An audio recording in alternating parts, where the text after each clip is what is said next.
Do-do.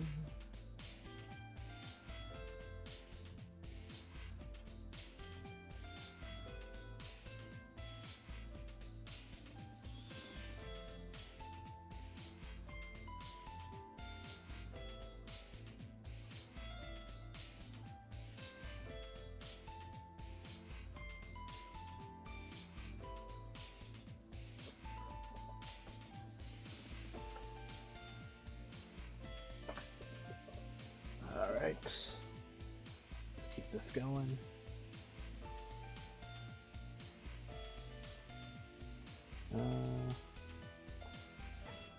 Let me grab her artwork.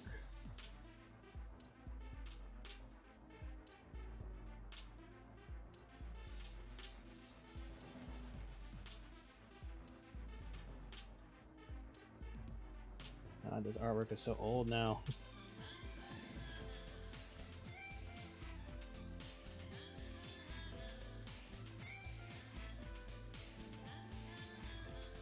Or at least my standards of old.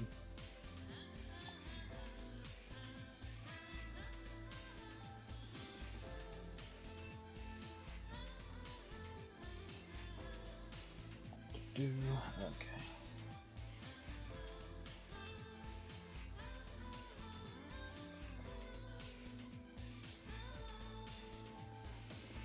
Continue with this.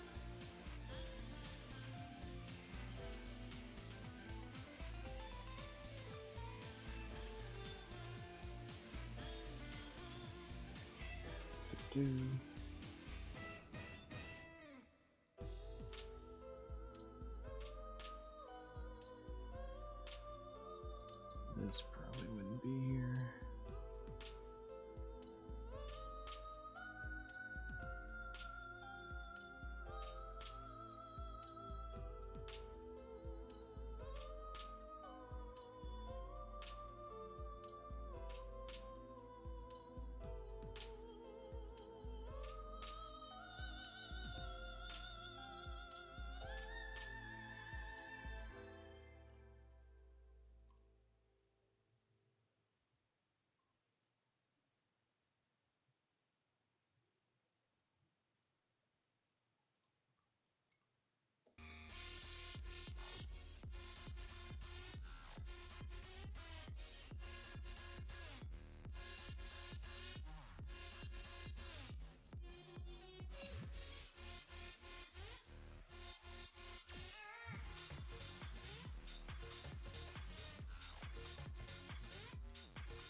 Crimson Indo, thank you for the follow.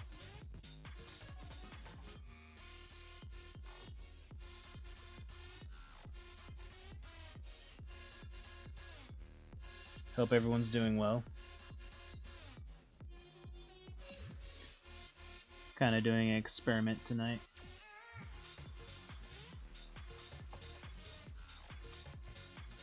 Yeah, I've been bad about letting people know I stream. Been streaming for some time. I think this year has been the most that I've been starting to stream. But thank you for following. Kaiju stream. I wish I could do 24/7. That'd be amazing.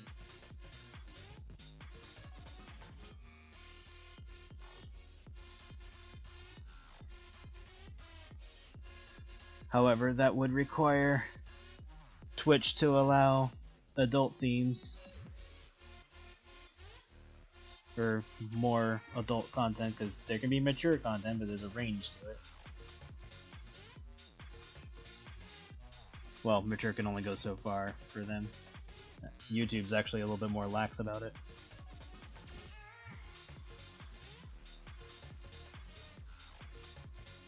And just put that a little more up here. There we go. Good evening.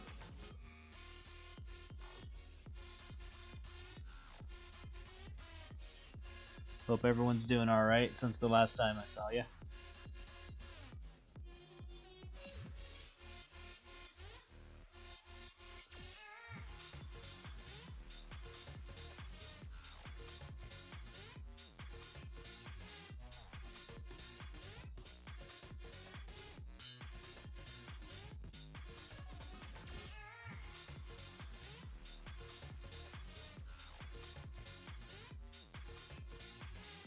Good evening slash afternoon.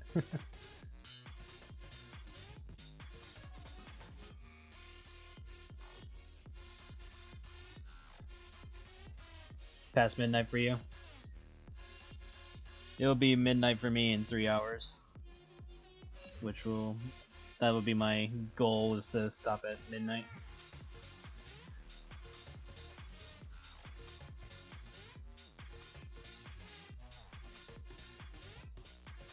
But yeah, tonight doing some practicing. I need to update her, give her better artwork. This one's just for practice. I was gonna do like a sketch, but I was like, I'll do a little bit more to it.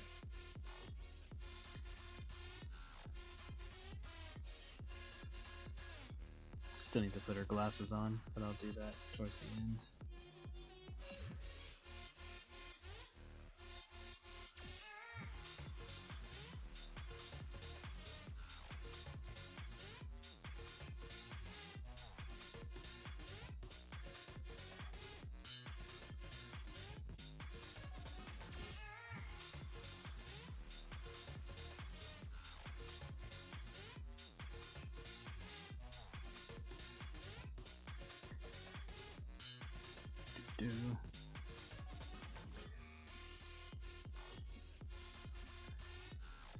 Hello, Alex.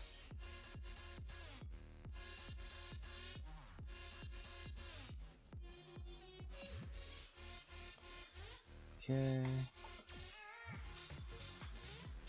Put a little fur on her.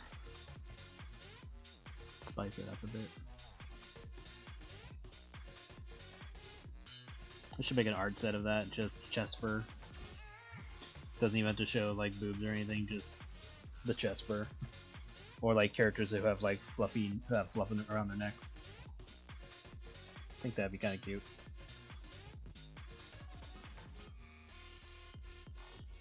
I have a few characters that have those.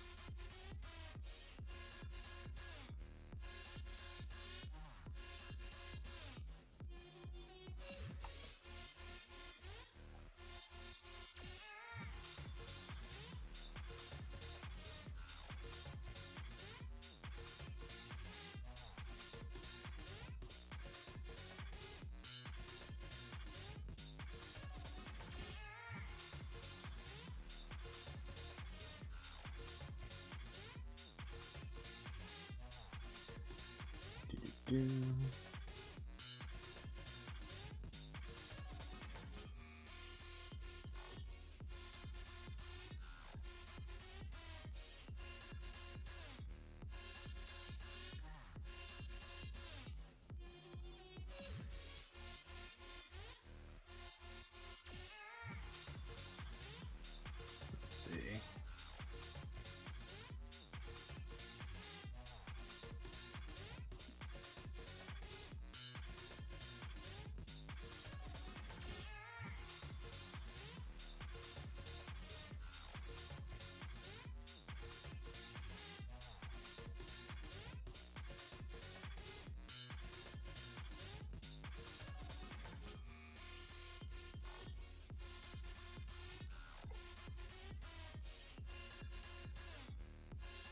Thank you. Yeah, design slightly tweaked.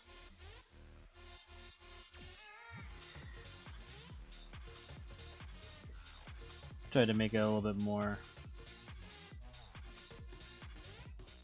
balanced.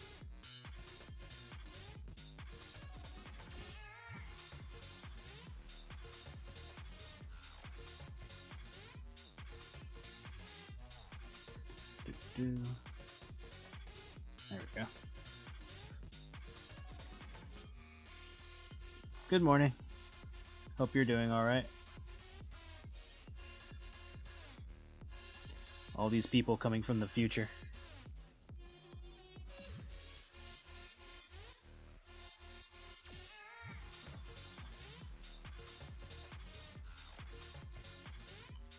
Like, what's it like in the future? Please tell me. Is BBW in yet? Do I still have to wait? Do we have cat girls yet? Has that happened? It's like me just chatting, just going around on the internet going, you there. The future is dark. I remember years ago, my friend lived in New York, and because he was hours ahead of us, we were like, "What's it like in the future?" He's like, "It's cold here." I was laughing.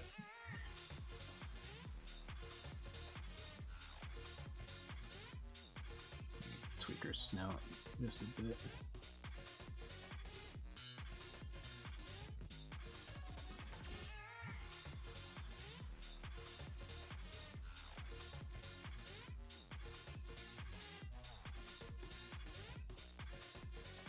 There we go. Still gotta put her glasses on later. But I wanted to get all this first.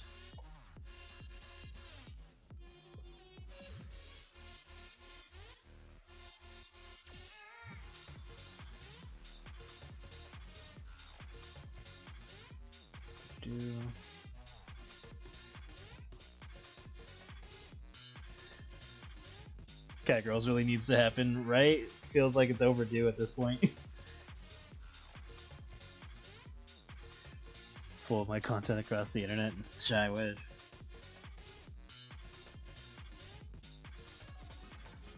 I mean, it's technically true.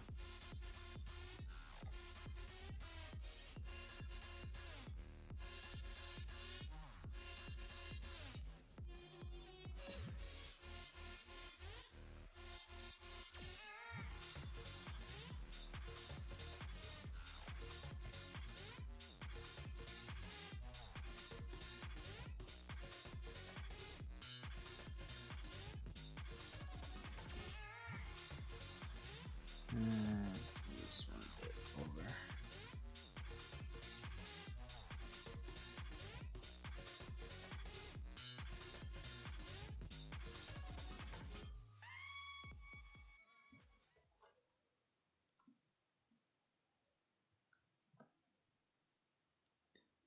Ah. Why are you tweaking out? Fix your shit. Thank you.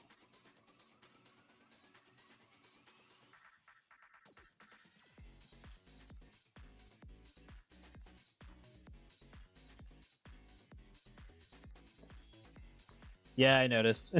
I was like, yeah, she's looking less and less like a deer. But fuck it.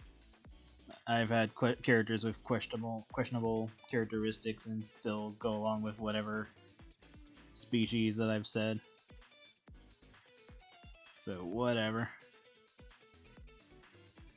It'll just be interesting when she's standing next to other deer characters in the future.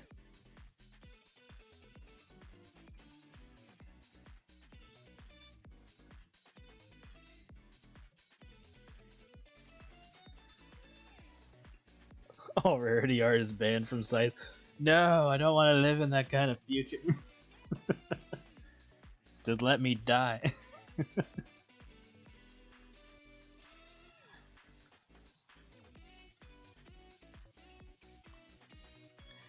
No, I start like spazzing out, like, no, it's not true, and I run over to my Magic the Gathering deck and look for the rarity card that's in there, and all I find is a blank slate, like, no!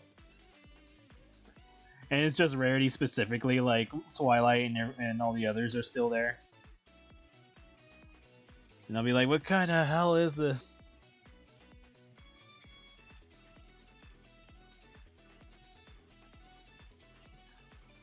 I'm immortal by then.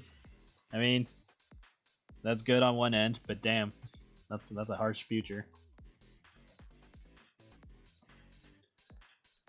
Okay. Oh yeah, forgot to erase this. There we go.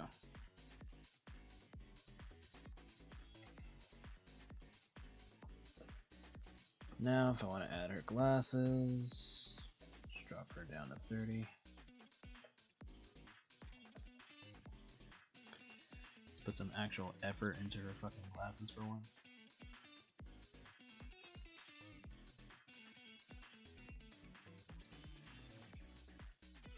mean, there are easier ways to do this, but I'm just gonna eyeball it.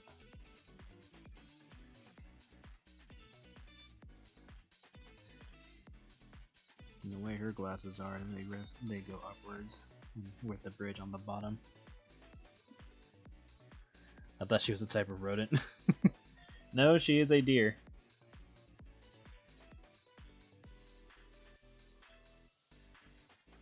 You're probably like, oh, the wasted years.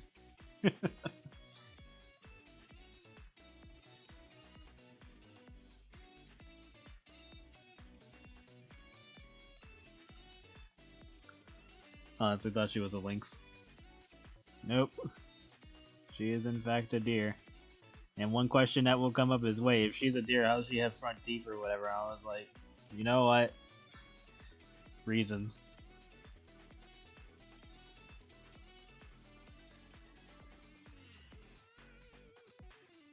It's like, I don't know, why do I have cat people? And bird people. How can birds use their feathers as fingers? How does that work? Or wings, I should say.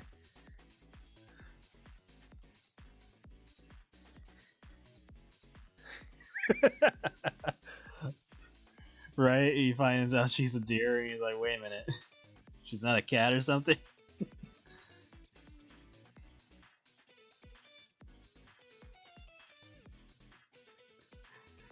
It's like during a meeting or something, somebody just walks in and whispers it into their ear. And he just stops the meeting. Just leaves to reflect.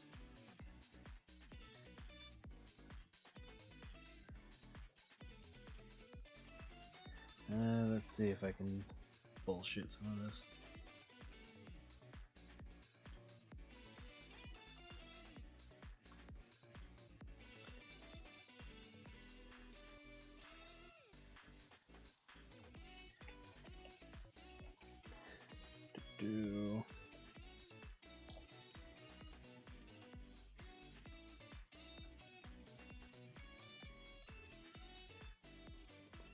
Some of this will have to go under her hair.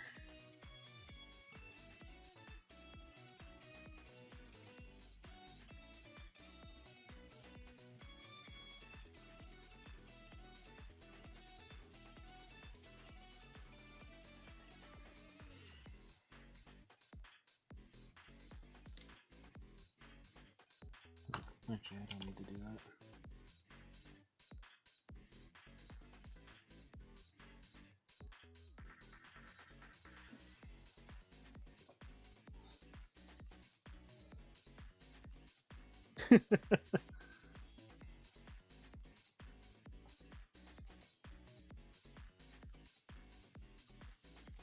Must face her deer test. Should be like, do I have to? It doesn't make that a joke. Where some characters are like, wait, she's a deer? And like the only one who knows that she's a deer is his Talon 12. And he's just like, yeah, isn't it obvious? And everyone's like, no.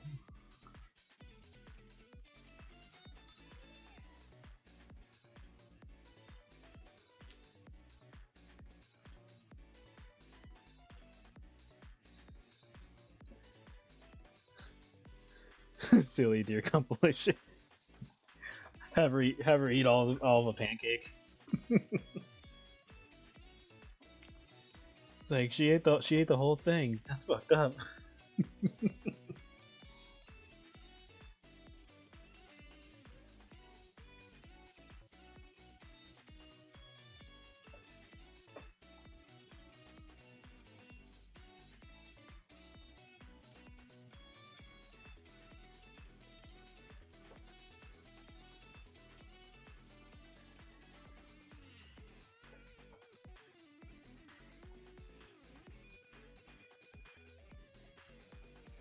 Like salty. That'd be funny. Like we just start seeing her doing deer shit, and it's just like, and they're like, "What are you doing?" It's like, "I'm licking salt." It's like, "Why are you licking salt?" Because I like salt.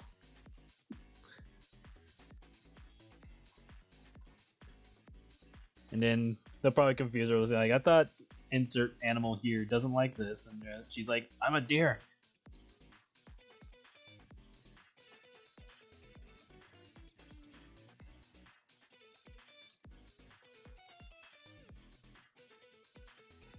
Maybe it's like really obvious she's a deer from behind, like she's got spots or something. But from the front, she doesn't look at all like one because of her small snout or something, or the way her ears are.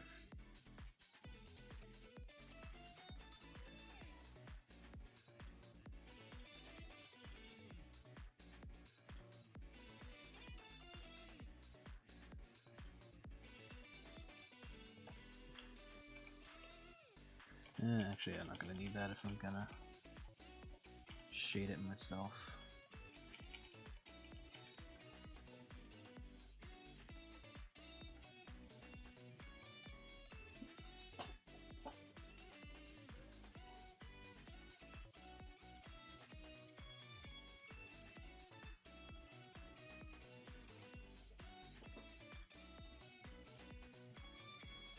Give her a more pronounced blockier nose.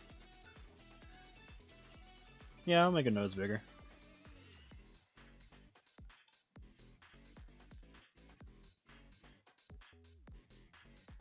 Bigger, give her a big boop. Boopable snoot.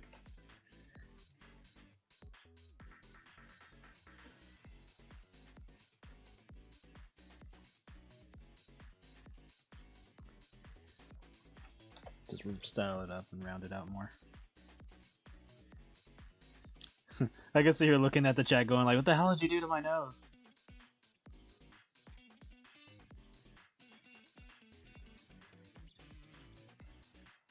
And I'd be like, well, chat said. And he's like, the fuck do the chat say? She's gonna be like, what the hell?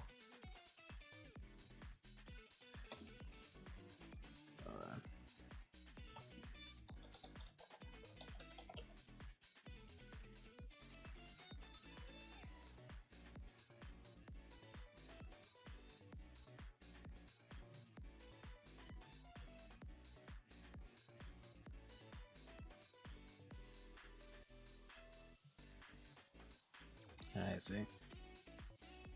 They got interesting noses. And that one's in the shape of a heart.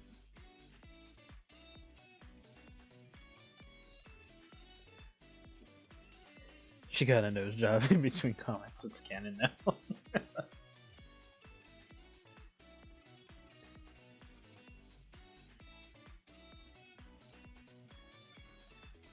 Make it just a little bit more.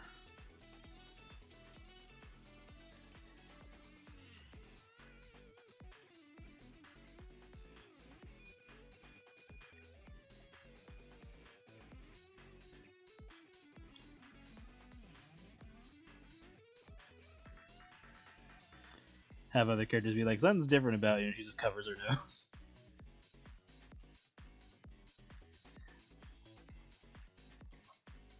Alright, there we go. Anything else relevant that I need to think about? Doesn't look like it right now. Oh yeah, the shapes on her scarf.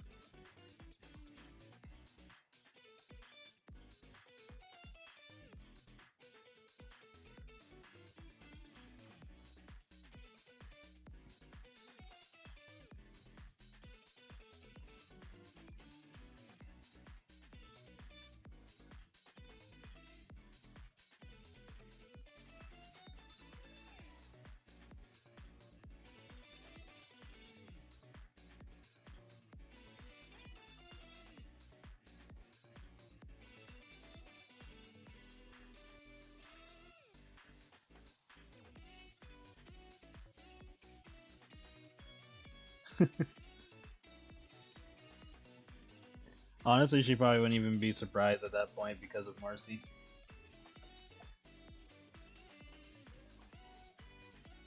She'd be like, oh yeah, I have a friend who's as big as you. Well, no, bigger.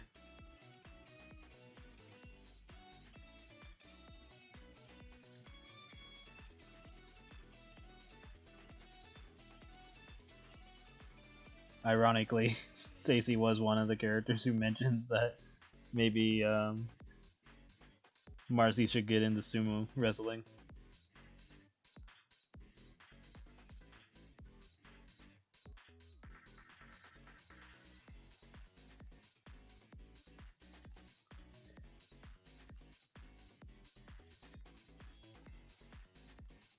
Yeah.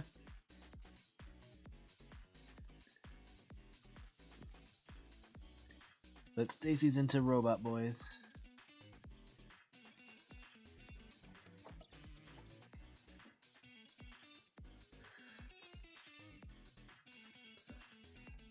It would depend on the character if I did anything with sumo.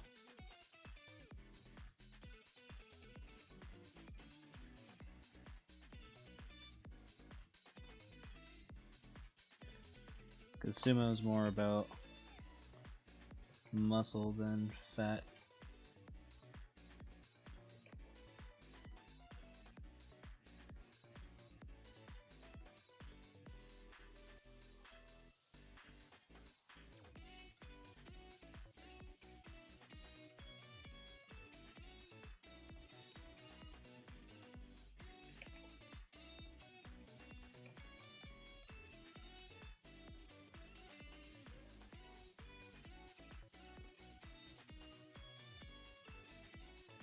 There we go.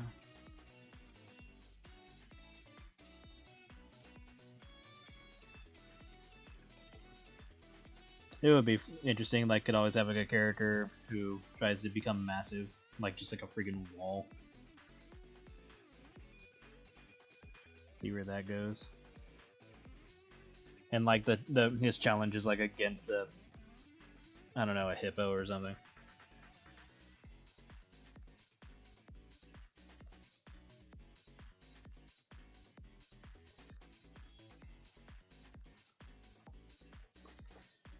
Okay, so pretty much got what I wanted to test.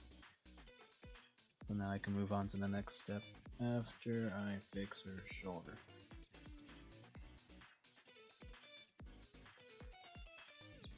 Buff it up just a little bit.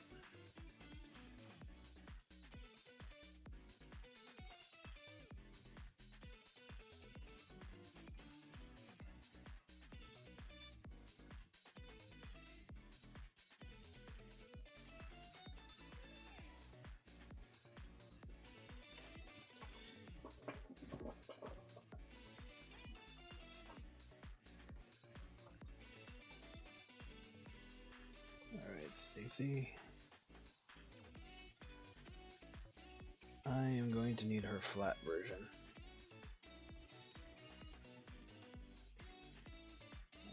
Where are you? The moment I said flat version, my first thought was like, she's already flat. I'm like, flat joke.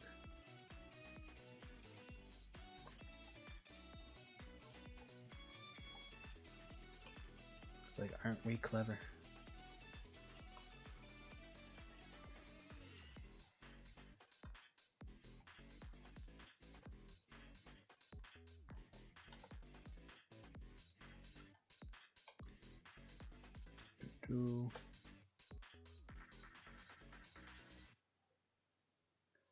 When do I get boobs, damn it?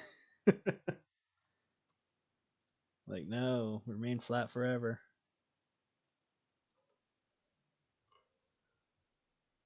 Maybe if she ever gets pregnant somehow. Assuming that happens at all for her.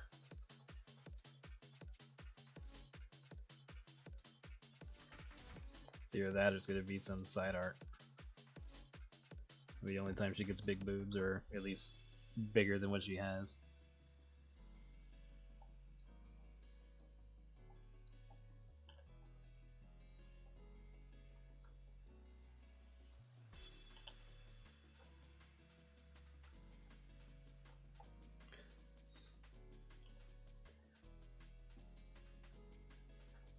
Stacy is definitely the does your friend have pink hair? They might be a magical girl. And Stacy's like, no, that's not how that works. And they'll be like, why do you have pink hair? So did you dye it or is it natural?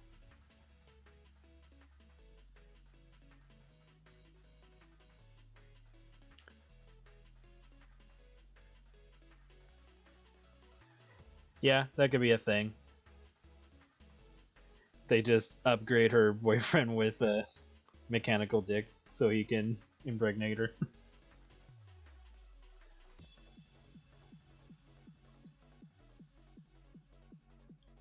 Or assuming it becomes a thing that can go an AI route, where they just like create a child or something.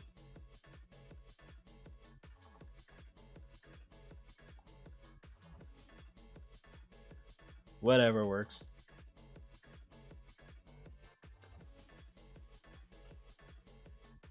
It's not like my world has any, well, has any major restrictions, I should say.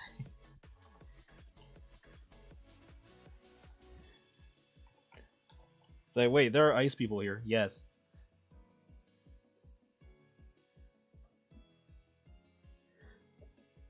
None of those were canon. Some are, but that's just for a joke.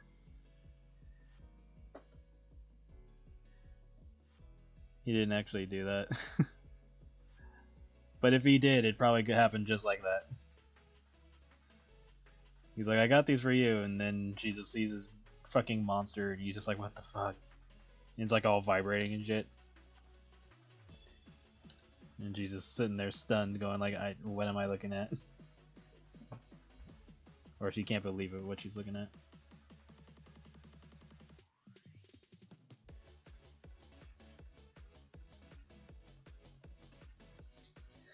Going back to reading, I have waiting on the new stuff and the trip.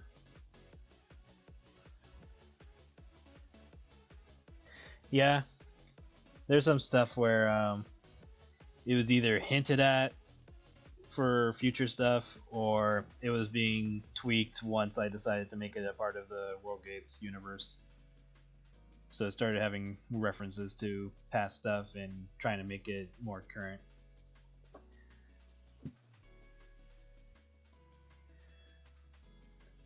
Good question for Astacast and boob season or butt season. I mean, that's just going to be a further divide. I'd have to just pick characters and just go like, okay, what do you like, tits or ass?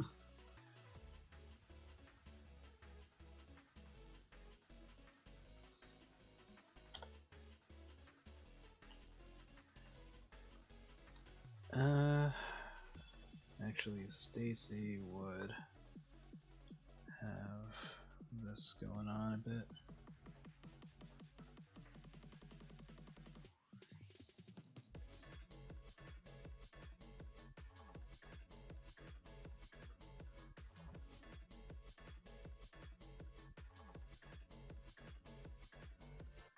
It's like, is that a side boob?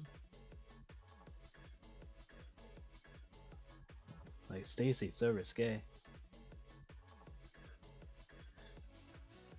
Yeah, pretty much Blake is just like, why not both? She's like, bitch, I ain't picky. I want both.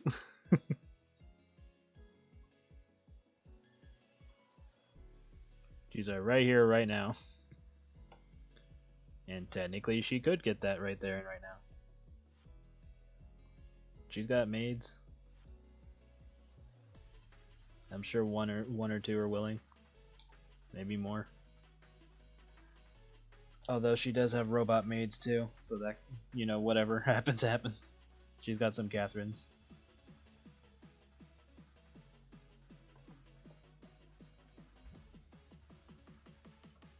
And that was like another thing in the documentary thing. They brought up Coco from Black Circus because of the character Catherine. Because there's artwork of Catherine, but then there's it's also brought up in like the little anime movie thing that Marcy, Stacy, and Blake were watching, and I'm just like, Jesus, they paid attention to that shit.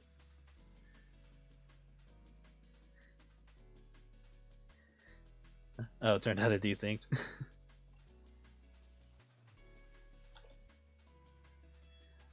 But yeah, the person who did that documentary, they were going into characters that were like so minor at the moment that I'm like, I don't even know why you decided to give them any attention.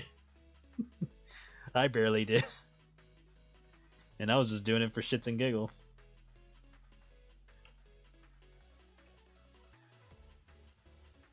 And I forgot to put the part on her thumb.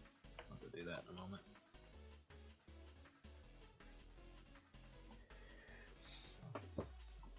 It's fun to dissect and theorize. I guess so. I guess that's why MatPat does it. Because it must be that god. I mean, you know what? That makes sense. Because after rereading comics and stuff like that, I start thinking about, you know what? That's interesting. I wonder why this happened. The only time theorizing has ever sucked for me is when a comic is about to get discontinued, or like when a idea is dropped and gets retconned, because then any idea you had or any like theory and speculation that you're thinking about that could possibly guess what was going to happen in the story almost immediately becomes pointless, and all you have left is just headcanon stuff, which is fine, but it kind of sucks where it was like an interesting idea and then there's nothing. Granted, in some cases it's for the better, like Beastars, where they were almost going to do a whole fucking JoJo thing. And I'm glad they dropped it. And that's when it seemed like that's when the creator of Beastars wanted to stop working on it so she could focus more on characters, which is why Beast Complex is a thing. Because it's more character focused, the way Beastars was in the beginning.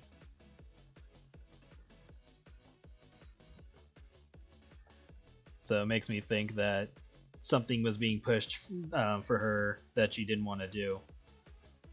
And so she decided to just finish up the series and then do her own thing.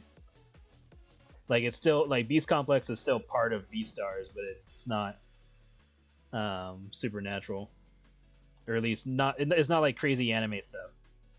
The way that it seemed to be going.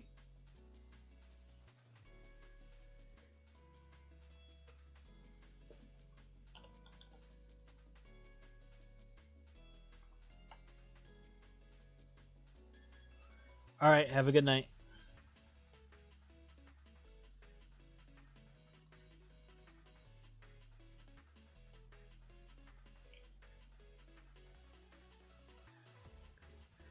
I wouldn't mind if they did a Netflix of Beast Complex, because it's just a variety of different stories. And one of them has Vor, which amused me when I read that. I was like, oh, okay, this is interesting. Vor. I was like, huh. So that happened.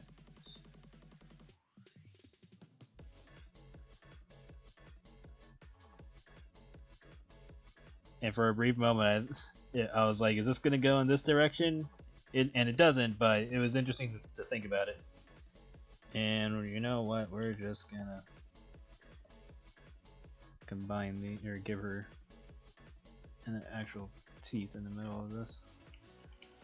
So that way it makes fucking sense.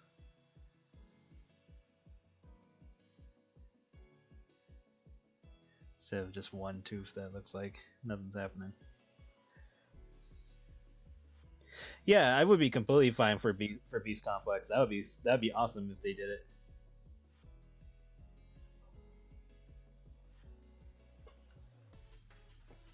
Because the short stories are actually really good.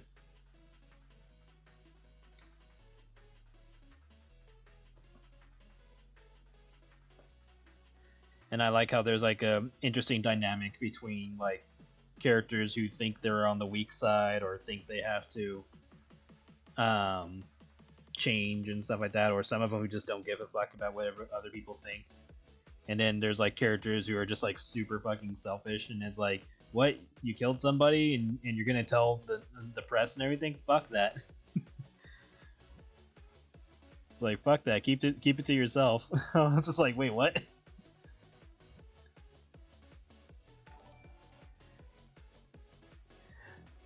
Thank you for the follow, Lolfang.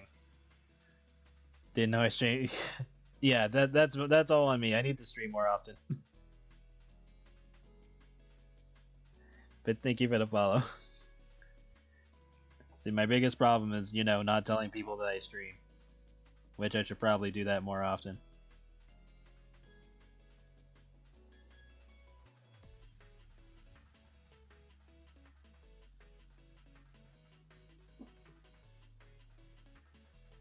But yeah, Beast Complex is really, really, really good. I definitely enjoy that series. Which I need to check and see if another one's coming out. Because I have the first 3, I believe there are.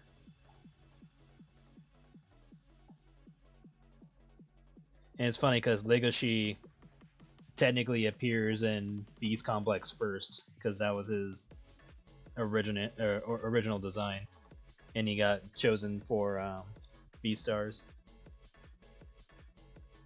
So you'll see old school Legoshi in there, and then you'll also see him with his updated design later on. So it is a sequel to Beastars because he does appear after the fact.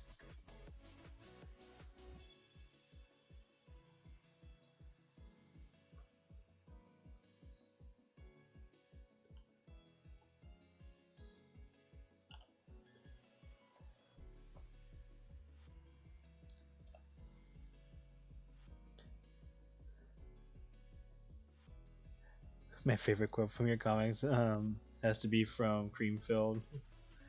Burping fetish achieved. I'm glad you like that. I have to have my humor every once in a while.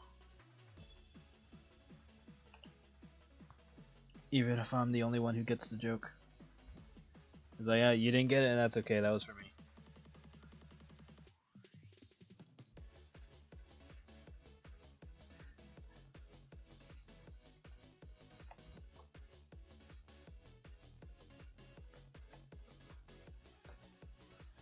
Let's flesh out her markings.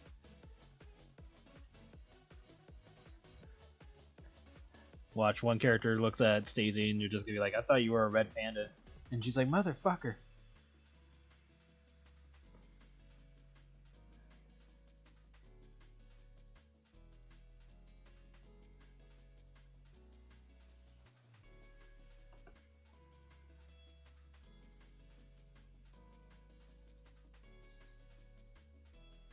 Make some like side comic or like a Acid-Cast where she just walks up to me and just says she wants a facelift. When she's like, make me look like a deer right now. I'm like, what? Why? He's like, what do you mean why? I look nothing like a deer. I look like a panda or a cat. Or a red panda or a cat. And I'm like, no, you look like a deer. And she's like, bullshit. And she'd be like, the only one who knows I'm a deer is fucking Talon 12.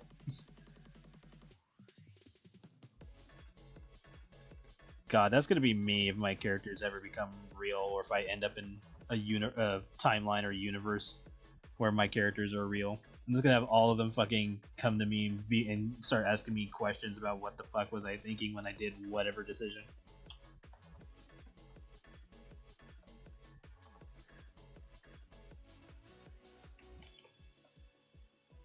They're gonna be like, what the fuck was this about?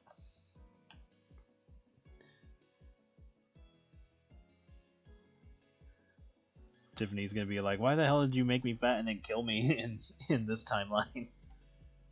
And I'm like, look, I was being edgy, or whatever the fuck I was thinking. It happens. Got changed anyway, you're back. And then she'll just grumble, going like, yeah, I guess. Becky, I'm just gonna avoid like the plague. Viro, I will avoid like the plague as well. I'm like, nope, don't want to deal with those two. God help me with the Greenfield cast. They can fucking just fourth wall break whenever they feel like it.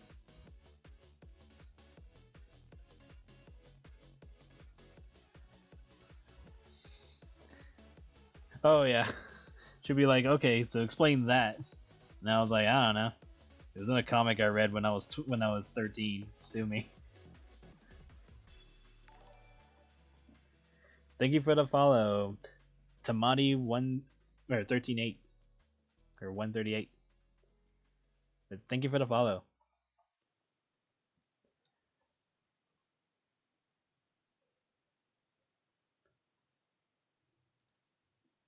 Yeah, it's going to be a cold day if I ever meet my characters in reality or in a physical form. I'm gonna be like, oh, please no. Oh yeah, it was in a comic I read a long ass time ago when I was 13. It was I forget the complete context, but it was like a female character captures another character, basically dresses them up like a turkey, and then starts chopping up like vegetables and whatever, and then takes stuffing and crams them full of stuffing, and then puts them in the oven. I think it was done by Mama Bliss, if I remember correctly.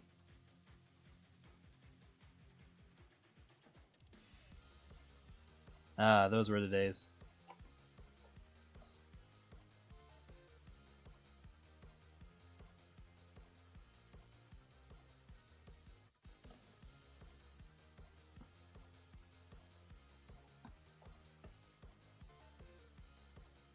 Mama Bliss has done some weight gain stuff too.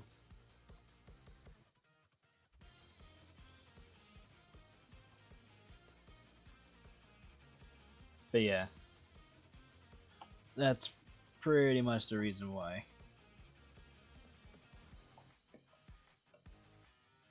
And I was like, oh, that was interesting. I want to do it. And so I did.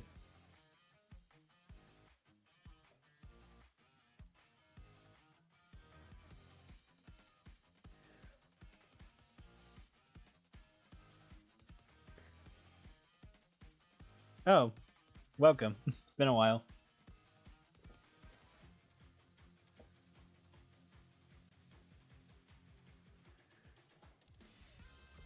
Okay, did that. All that's really left is our clothing. And then we can move on to the part that I actually want to do to experiment. Yes, all of this was before the actual thing I'm experimenting with. Favorite quote? Pages based on dialogue. Yeah, that'd be hard to pick.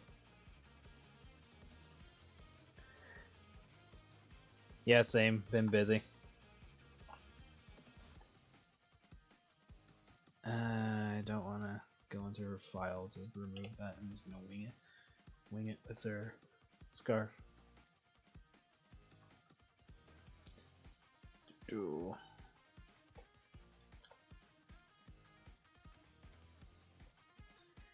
If I had to pick a favorite quote, it'd probably be the dialogue. Well, quote or dialogue, but if I say full dialogue, it'd probably be the scene with Fat Blake and Minnie Marcy, where she's like, "God shoot me," and he's like, "God's too busy fapping." That was a fun one.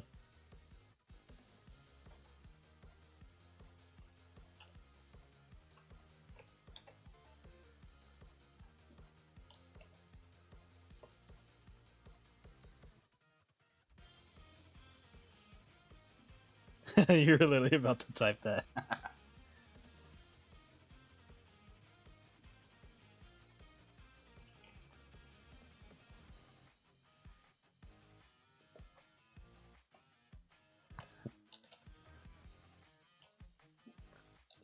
That was a fun quote.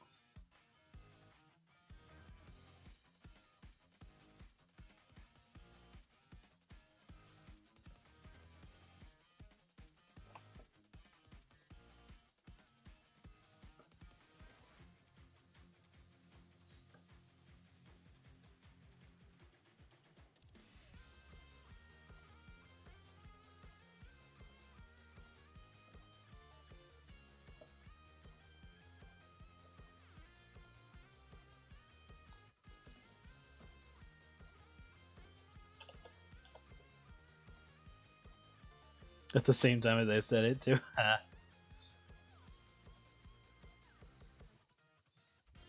Trying to think of other nonsense that I've said.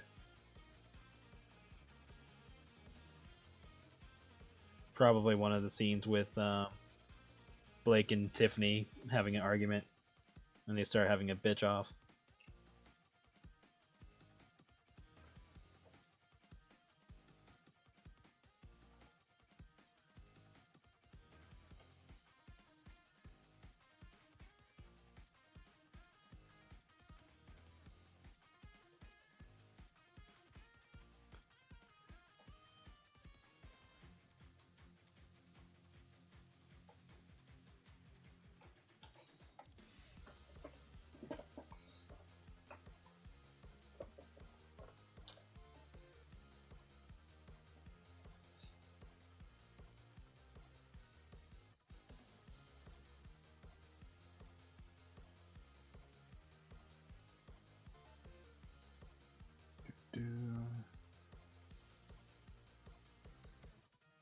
Or that long rant that Skylar has when he tells Marcy he likes fat women.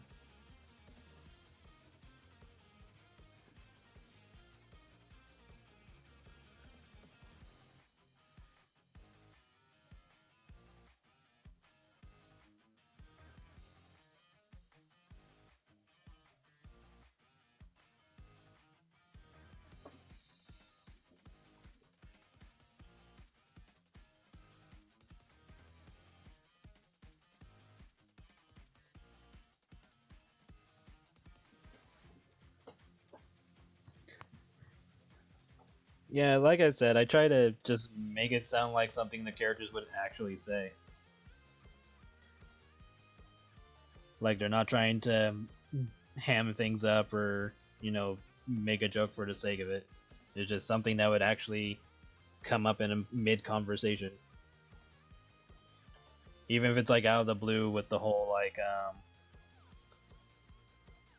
what you call it, Becky talking about her fat ass when they're all asking her, "Oh, do you have clothing for so and so?" And it's like, "Well, if we have clothing for my fat kangaroo ass, then we probably got something for you." Like it's just something that you would naturally say.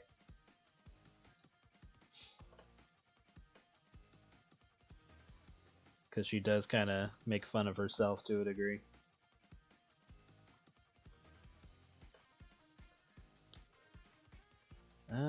Would this be better as a lighter color? Yeah, I think I will go with the lighter version of this.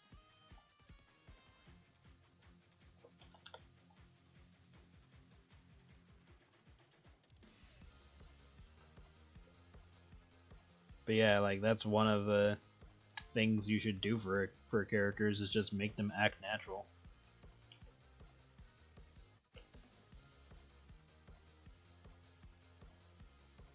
Because like after a certain point with Marvel, at least, it seems like certain characters just kind of end up like Spider-Man.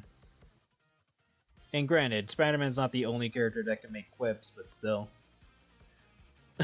Best quote, best out of context would be "I would die if I ever farted." That's a good one. Luckily, she doesn't say that out loud.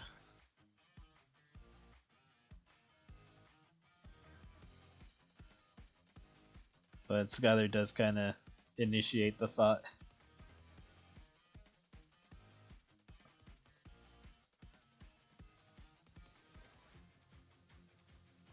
But yeah, like shit like that's like all in her head. I will say there's probably like one scene slash quote or whatever that was probably ill thought out. Not in the sense that I shouldn't have wrote it, but more in the sense that it just probably was like the most unnatural one. I'm sure some of you probably know which one I'm talking about.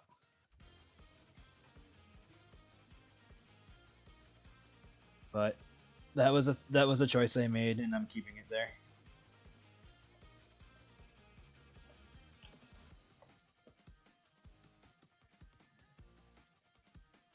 Better to learn from it than to pretend it didn't happen.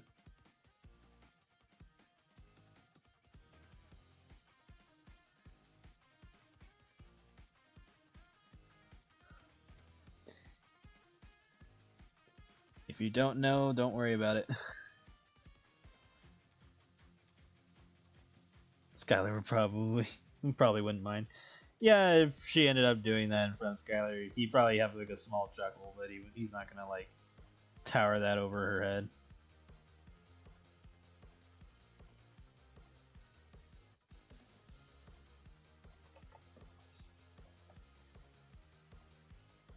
And you know she ends up marrying him, so he's probably done it in front of her a few times. Whether on purpose or by accident.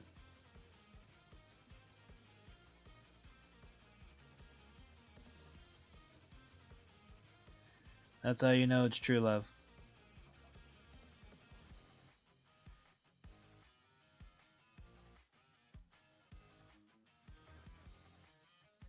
Do.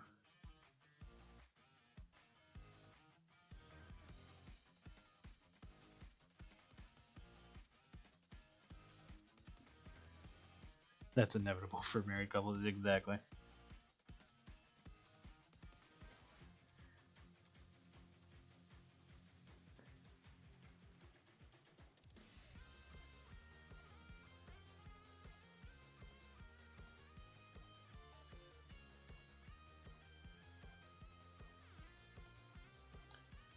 Luckily for them, I'm not really into that, so the likelihood of that happening through me is very low, unless it's a commission.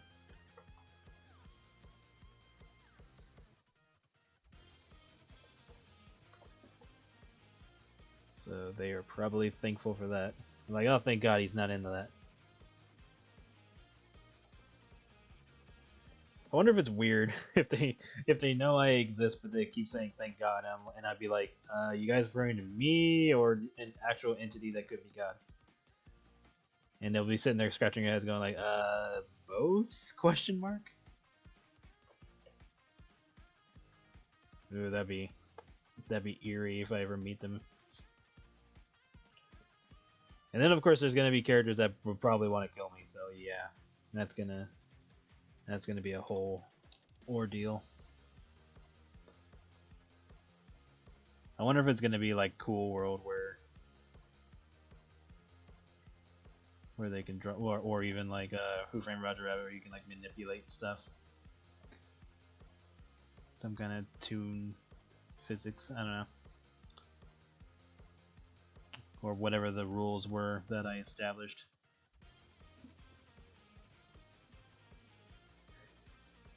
Wii startup sounds. But I'm into that.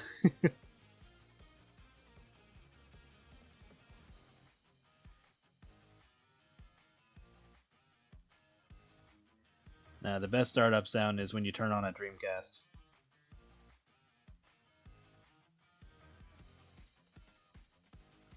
Both with the console loading up and with the actual opening cutscene thing from the Dreamcast itself.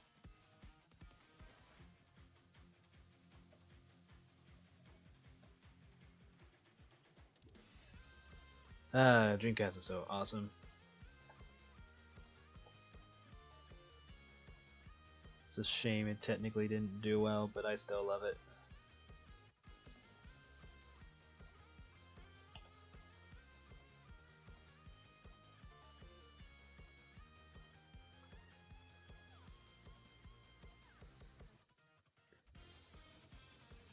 I wonder if this is how fat people feel when they have a big meal. So worth it. Yeah, her being content.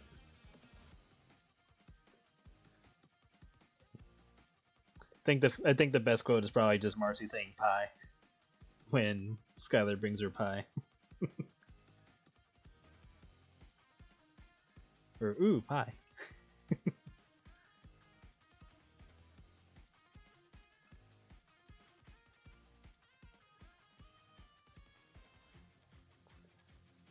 It's like the fat kitty wants her pie.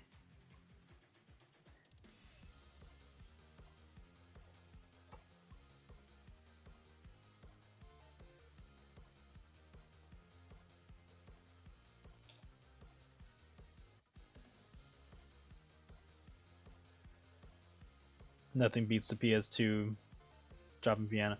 PS2, I was for me, PS2 comes in second, or maybe PS2 and GameCube are in second for me because both of them are pretty up there. The look of bliss she has on that page, yeah. But yeah, Dreamcast for me is the best one.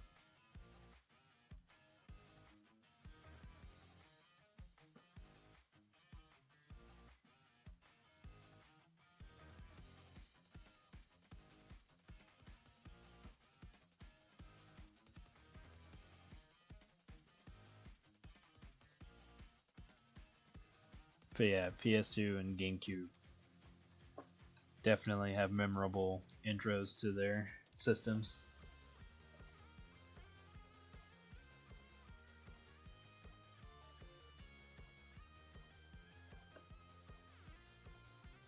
It's kind of like when older companies would put like intros to their games and be really fucking cool. Sega still does it. Capcom, not so much. They kind of like they varied it up throughout the years, but then they just kind of stopped. I think I like the sound that they use when it just like has like a sky and becomes the logo.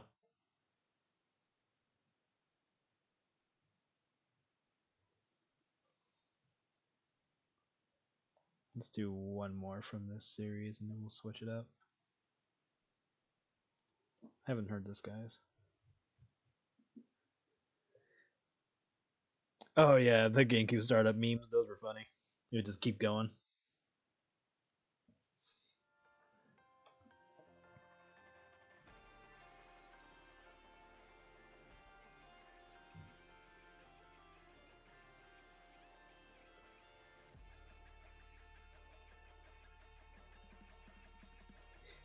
I liked when the original Xbox, when you turn it on, it looked like a freaking reactor. I thought that was pretty cool.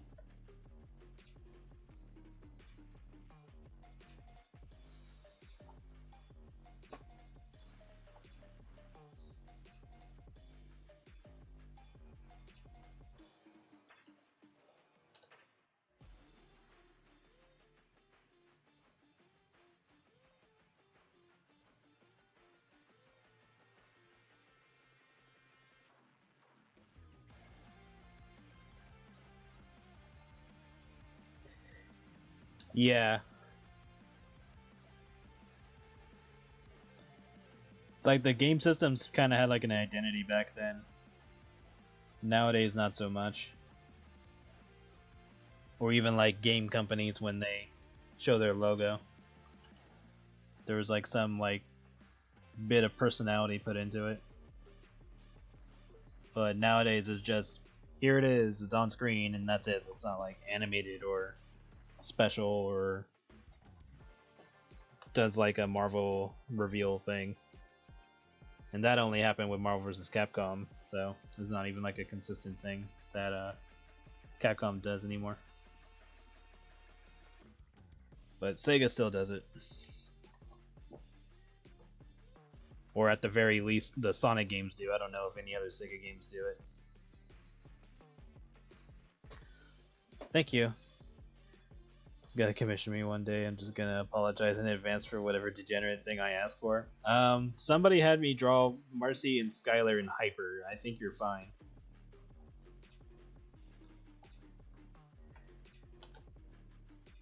It's going to it'd take a bit to make it degenerate in my eyes. It's like what can you possibly do?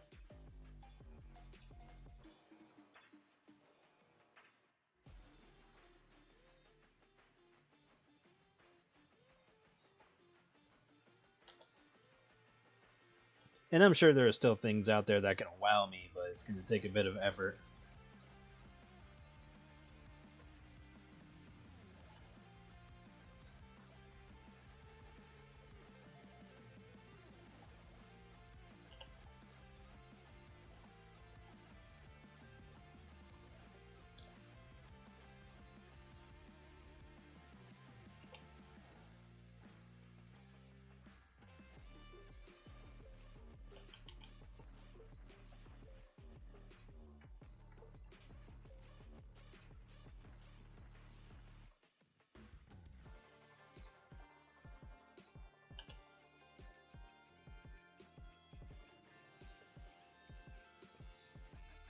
You remember that pic? Yeah. Like, I've drawn egg laying, pregnancy, transformation, muscle expansion, weight gain, vor,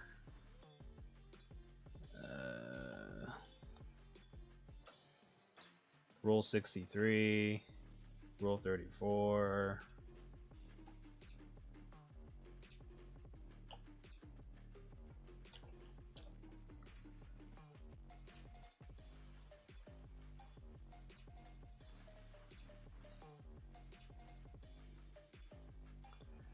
Probably other shit that I've feet, done that, done mind fuck or head fucking, whatever you want to call it, ear fucking, one of the categories of that.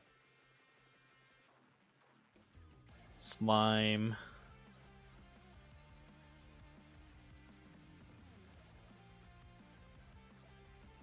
I've done inflation.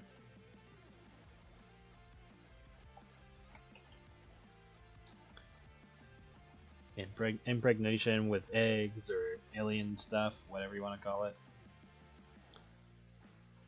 Now I'm just going through the list in my head, going like, what have I done?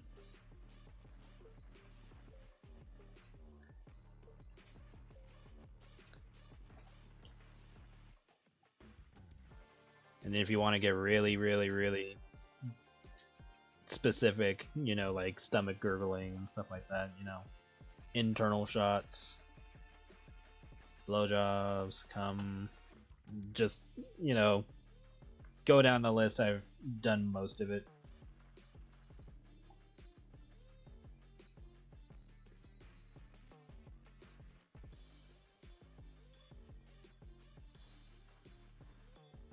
It's just the top half. I'm just using this as an example for something I want to practice. I'm just putting in more effort than I probably needed to.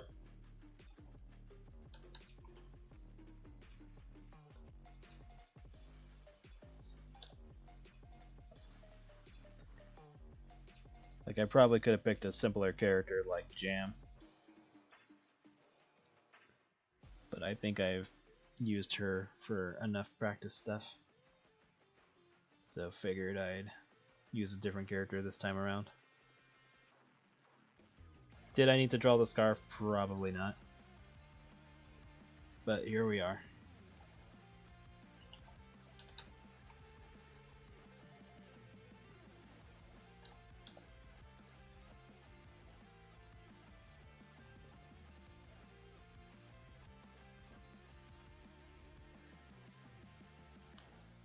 Have you ever drawn anything Thanksgiving related?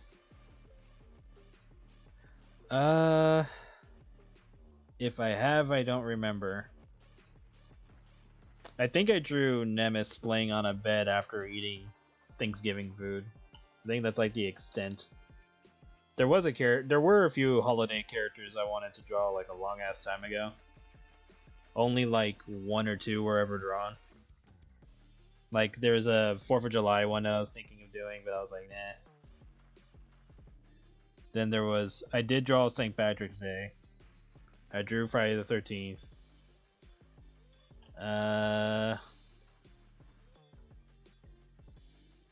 Yeah, I don't think I did anyone else. Well, I guess Rexif would be Christmas. I think that's it though. I don't think I did anyone else.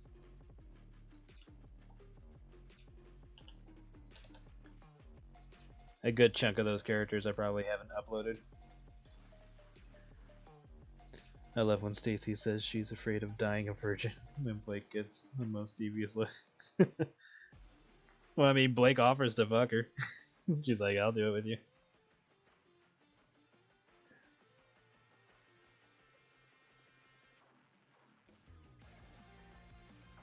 If I do make a Thanksgiving character, I'll likely just go cliche and just make like a fattened turkey character. Probably make it female, make her cocky, make her think that, you know, oh, it's Thanksgiving, what's gonna happen?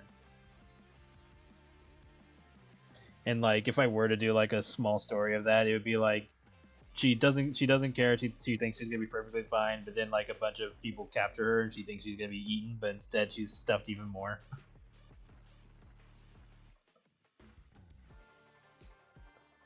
And that's like it. That's pretty much it. It's just her getting fatter.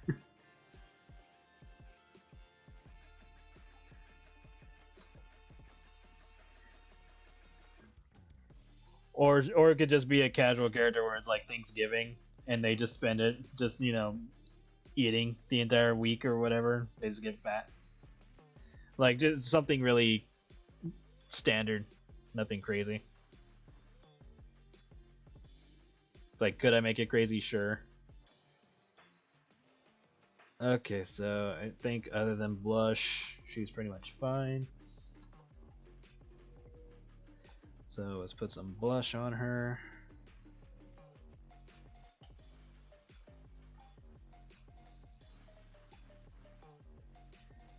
And like I said, I'm trying to do a experimental thing.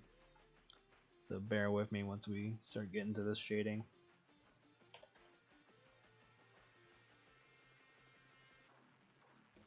Oh, and I just noticed her hat is not completely colored, so let's deal with that real quick.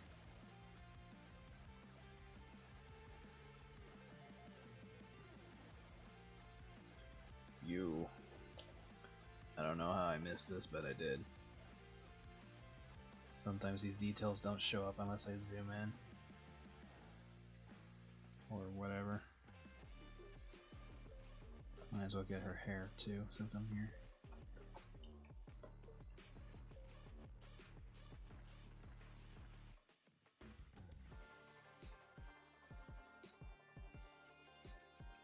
I suppose technically this would be part of her hair. There.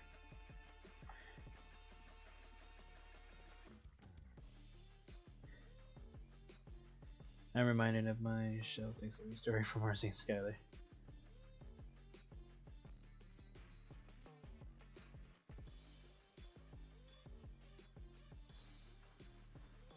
Oh yeah, I think I have that saved.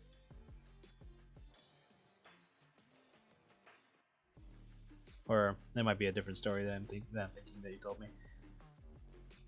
When you ask Blake her body count, casualties, range, and bills.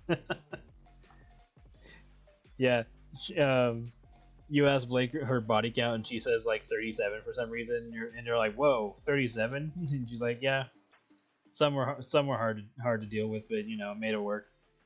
And they're all thinking she's talking about fucking, and she's talking about something else.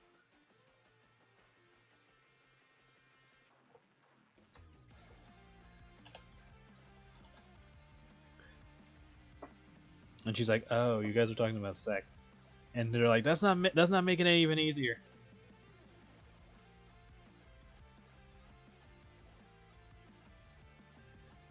It's like, now I have more questions.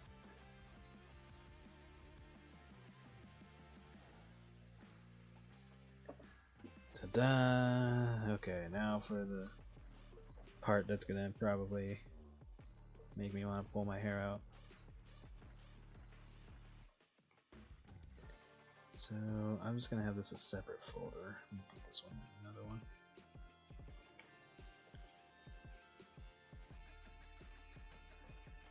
Alright, so let's do this. Choose you first, then choose you.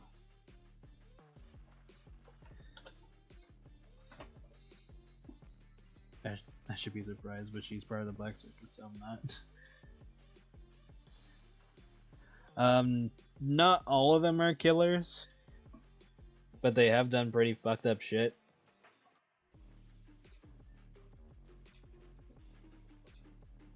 I would say Model is probably one of the worst.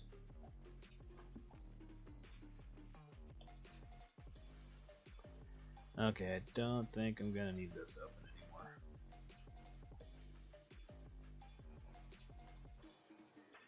anymore. Okay, how do I want to do this?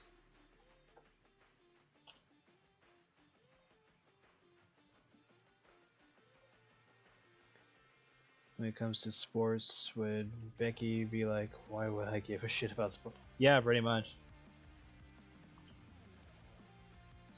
It'd be pretty obvious that she hated gym class because that meant showing more of her body parts being all confusing. Not to mention her extra pair of boobs that she has next to her crotch.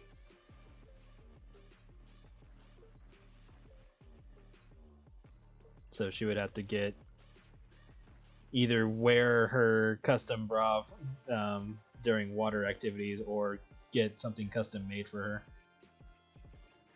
Which, to be fair, there's probably other characters that have lower pairs of boobs, so they probably have clothing like that, but it's probably expensive. Okay, so let's put you at 50 for now.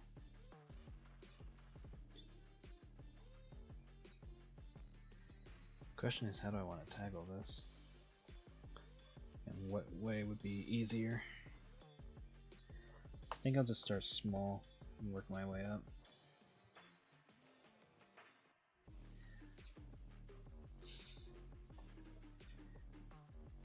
But yeah, Becky, unfortunately, Becky's school life is just more horror stories for her. So she's not very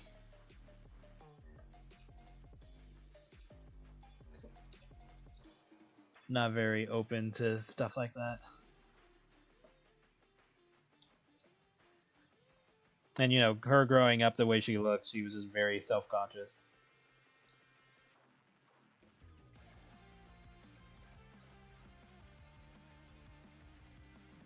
And then let alone, you know, other women making fun of her, so that didn't help.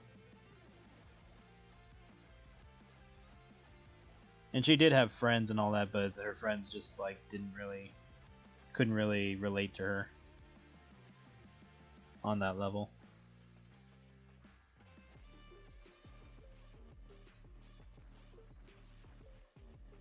It's like, yeah, maybe they get teased or something, but they don't have to deal with that specifically.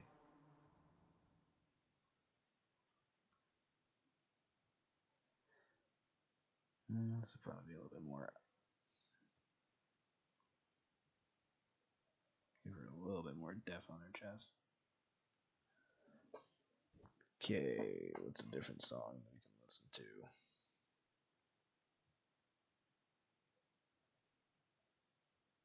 Ah, yes, a classic. Because Sonic R was the shit.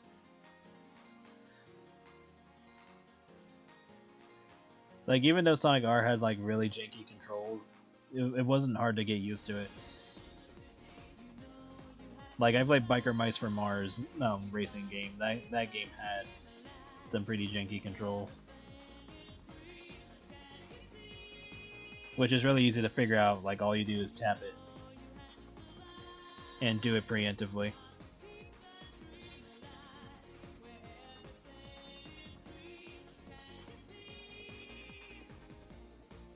Marcy probably picks up football.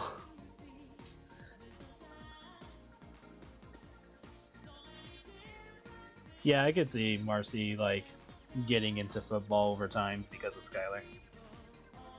Like, at first she didn't really get it too much, but then once she started understanding it more through him, then she probably got more amped up during certain games.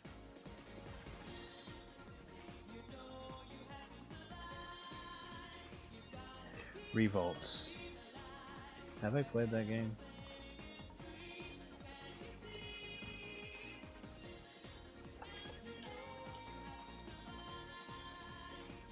I think I played this game.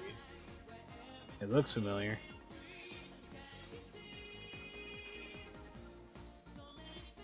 If I did play it, it was probably like a short-lived experience. For me, it was probably like the common games like Cruisin' USA, or Cruisin' World, or Cruisin' 3. Cruisin' World was fun. And Cruisin' USA was a good time too.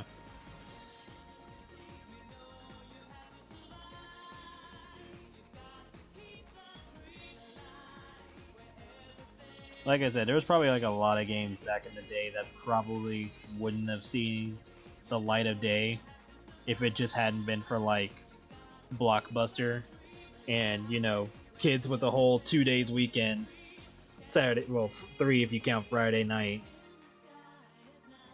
and they go to the, you know, the Blockbuster. The game that they want to rent isn't there, but they don't want to leave without renting something, and so they just pick whatever they think looks cool and go with it, and then beat the shit out of that game. That's how I got into Chameleon Twist and Chameleon Twist 2. Shit, or Glover.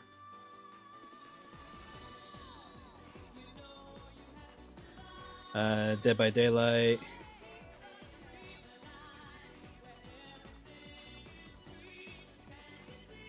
Yeah, it's possible. Could see her doing that. It would be funny to have Skylar in that game when he's dressed up as his serial killer costume. And if he catches you, he just fattens you up. And if he does it like 3 or more times, you're dead.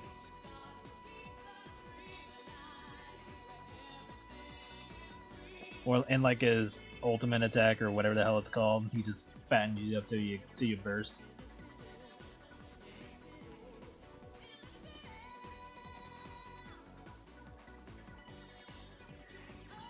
Yeah, some racing games were clunky, but it's like once you figure it out, it's actually not that bad. Doesn't mean it's like it makes the game like super amazing, but it definitely means you can like deal with it.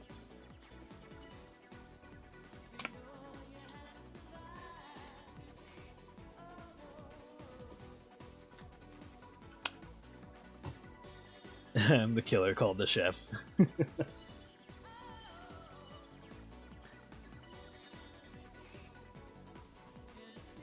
That would be fun if Skylar was in a game like that.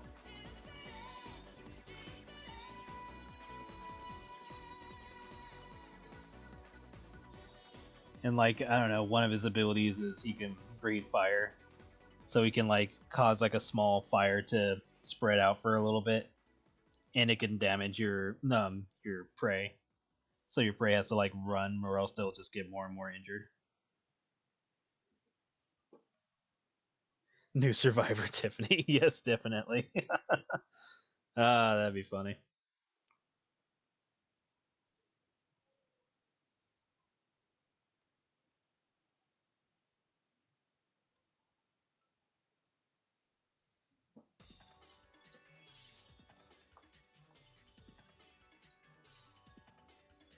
That would be hilarious.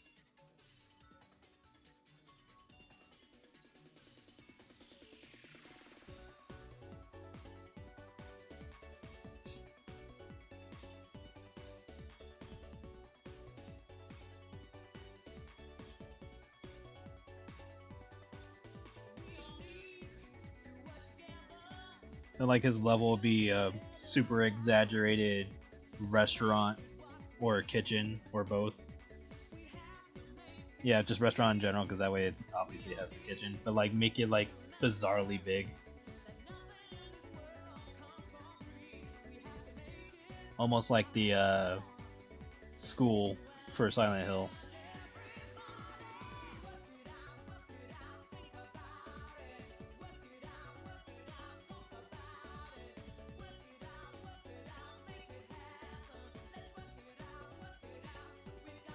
I like how for the Five Nights at Freddy's movie they used, I think they said it was an old Home Depot building or something like that they just turned into a restaurant, and then like the rest of it had like stuff that they could use for the filming.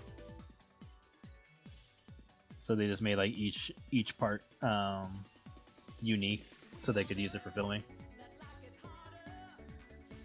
The Fedel restaurant, yeah, that'd be good.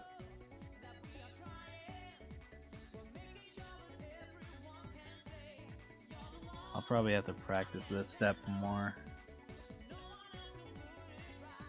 because I don't do CG or cell shading too often.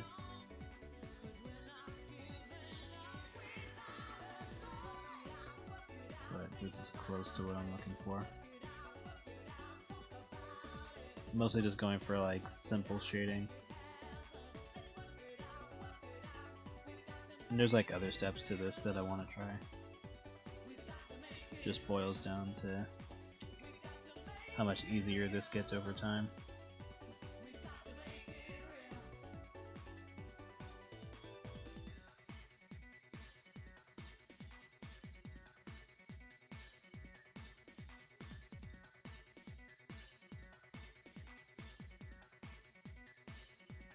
But this was a style that I was looking at.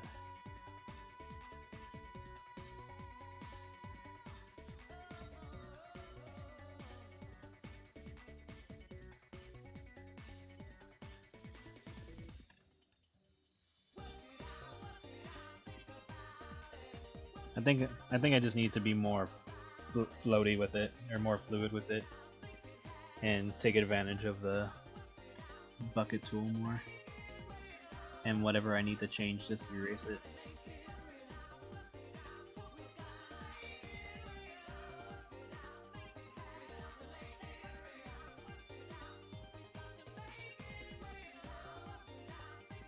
I think that's one of those things that holds me back from being too technical about it. I know. Is that what it looks like on screen? Hold on, let me look at the thing. Oh, it does. Ah. It's look like she's looking at chat going like, oh my god, chat, so lewd. Hey Stacy, tits.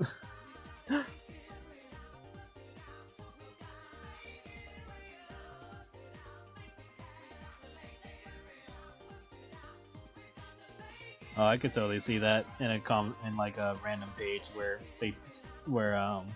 characters talk to Talon 12. Is like, hey Talon, who's that guy you hanging out with? And she just gets pissed. She's like, God fucking damn it.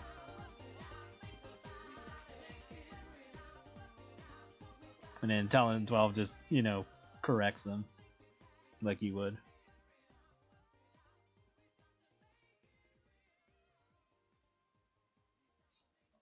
I could see like Blake trying to, or like assuming Blake is even there, but like I could totally see Blake giving Stacy fake boobs to wear. And Stacy's like, where the hell did you get this? And he's just like, oh, my sister owns a cosmetics thing. She's like, let me know how they work.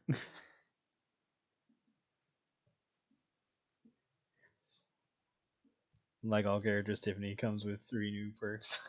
The cheerleader. That'd be funny. No, not dealing with Square Enix on that bullshit.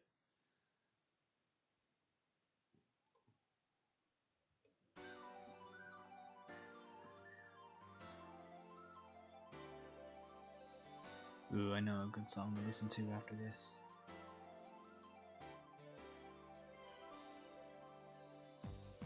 Oh, what the hell? No.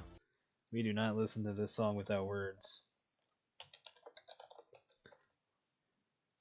Instrumental bullshit. Fuck that. Not in my house.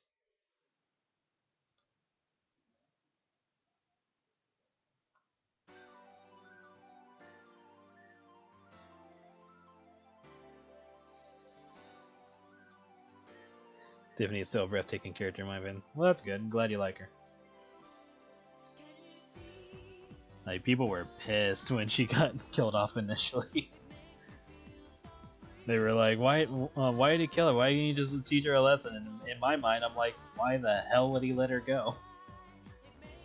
That makes 0 sense. That's like watching a Scream movie and just being like, oh yeah, he's just gonna let him go.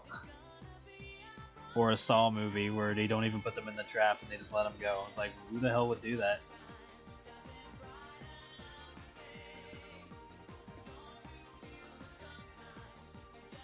I'm like, okay, he basically put her into a fucking dungeon and fed her until she was huge. Had a person copy her appearance, made it look like she committed suicide. And you're telling me he should have let her go after all that? Granted, the suicide thing was after the fact, but still.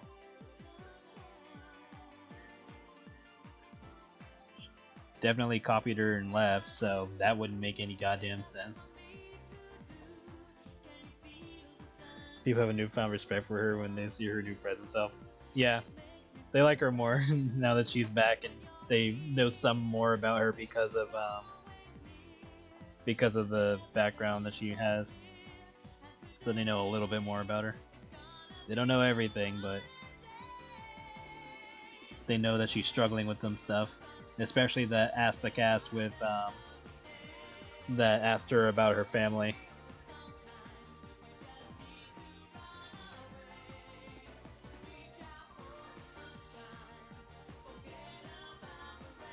But yeah, initially they were pissed when I killed her off.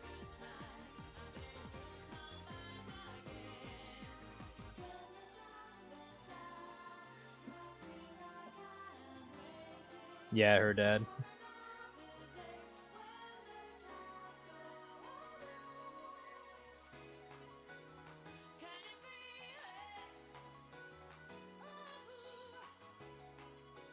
That will be an interesting story to explore in the future.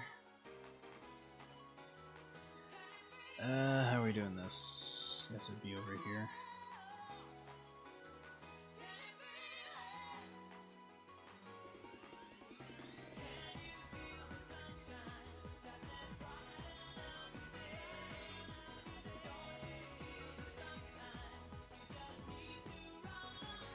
Yeah, that situation. So, whenever I get around to it, I'll explain that a little more.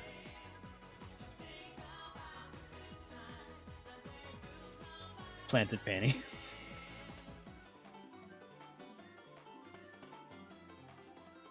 Oh, that'd be funny if it worked that way.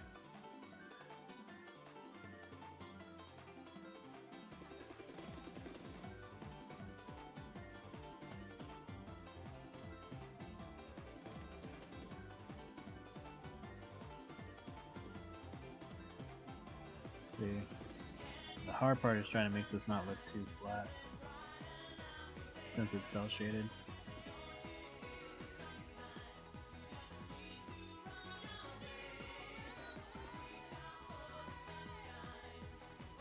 I think that's just going to come with more practice and paying attention to what needs to be in shadow and what doesn't.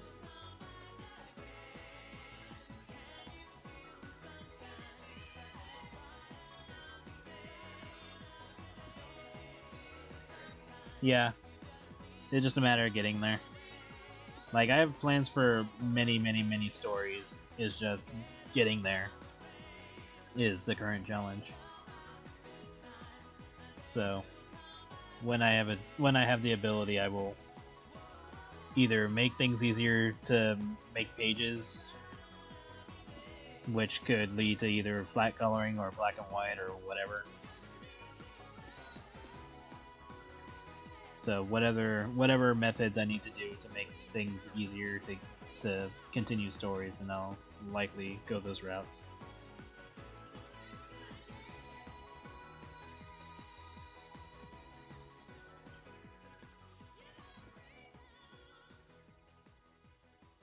But currently I'm just going to do the methods that I'm doing. But that's why I'm practicing other stuff. So that way when I get there, I'll be able to use it.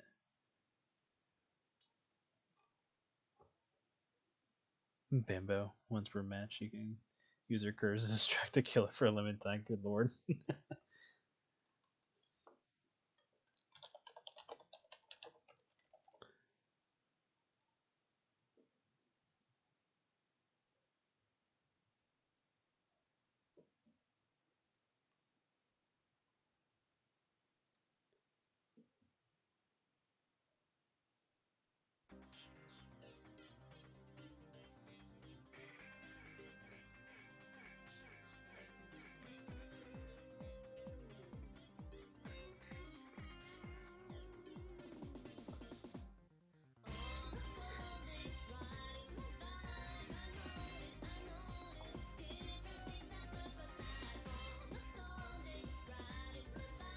Yeah, it's just me trying to be too much of a, I don't know, best word for it, I guess perfectionist.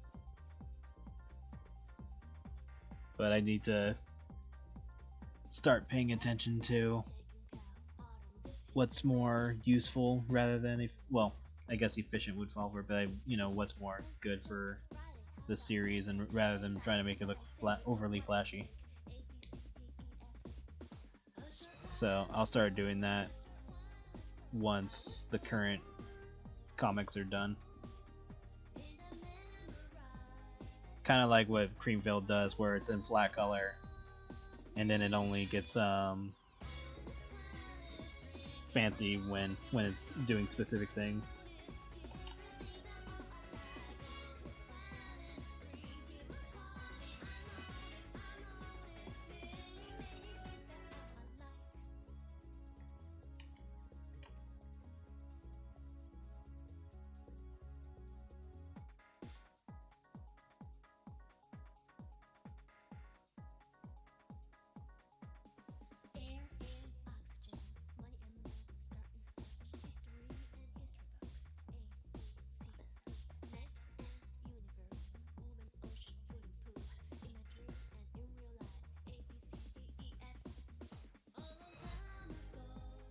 The song is S tier.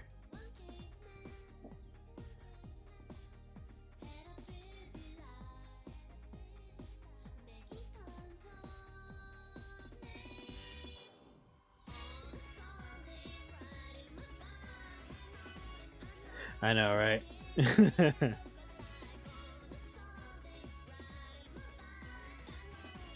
Yeah, that'll be an interesting change.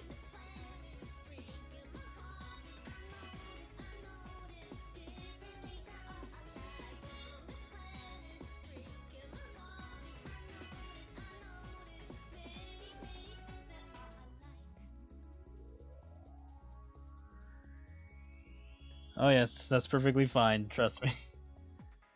It's one of those situations where it's like those who know just sit there with a grin on their face, waiting for others to find out.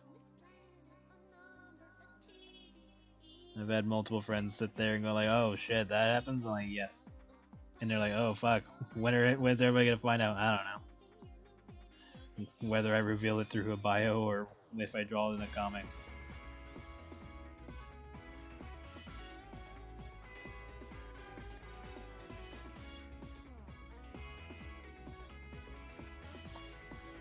The fun part is, tossing in Easter eggs and stuff like that in the stories. So when people are paying attention, they're like, "Oh, hey, there's this character in the background," or "Oh, I didn't realize this character had their own fucking comic." Because that's come up with Emerald, where it's like, "Oh, here's Emerald. Didn't know she had her own comic, and that she appeared in I Hat 1." So yep, there she is. She was supposed to be a background character, and it ended up becoming more than that. Same thing happened to Blake. It's a very bad habit of mine.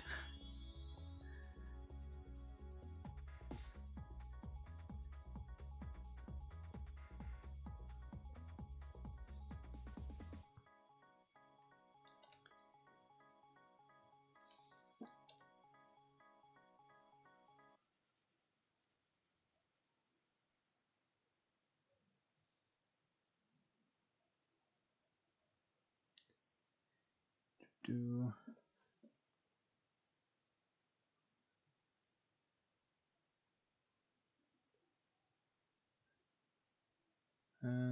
don't want to do that one.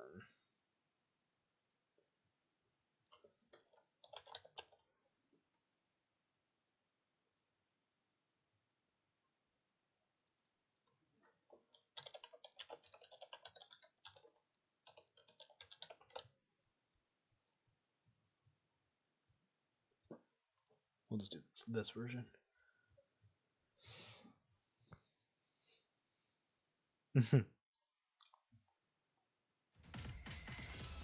Becky just gulping down that alcohol. That reminds me, I need to draw a bottle of wine for her when she becomes drunk Becky.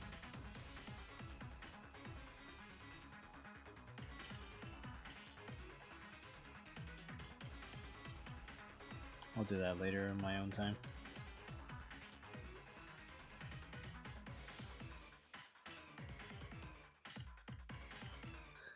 That'd be funny.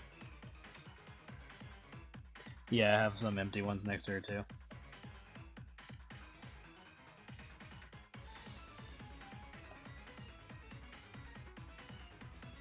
So yeah, I'll need to research cell shading more, because I think I'm being too reserved on how much shadow I should put. But that's why we're doing this.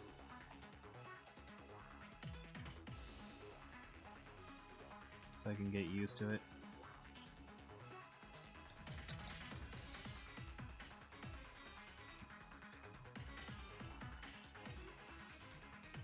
And it's not like I haven't done this before. There was that one method I was using with Becky. I'm not sure how often I'll use that one, but I'll definitely try to simplify it.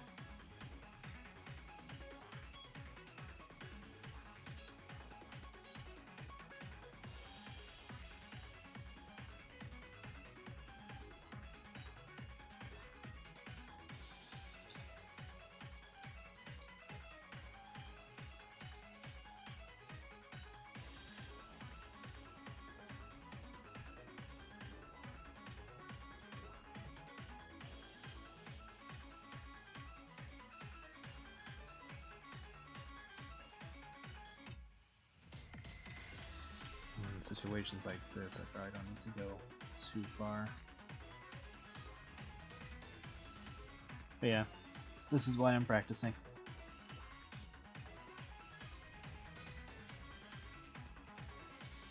I remember with the painting pictures, people were like, "That's practice?" I'm like, "Yes," because I don't do it often.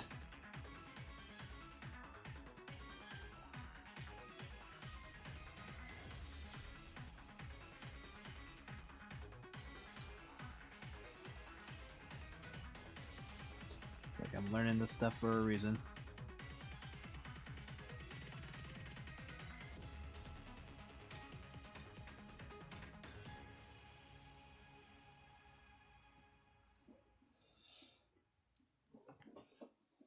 Yeah.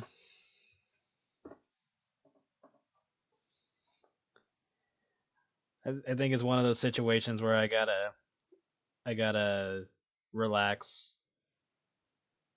and not try to make it too fancy.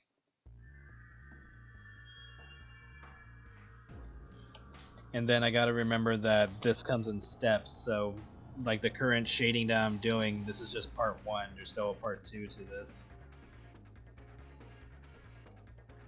So me trying to put like small amounts of shading doesn't exactly make sense in some spots. So I need to get that mentality out of my head.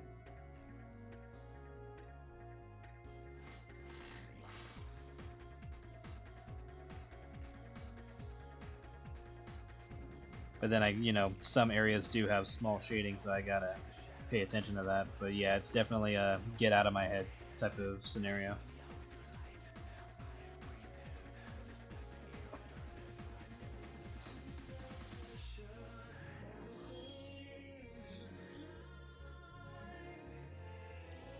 Yeah, exactly.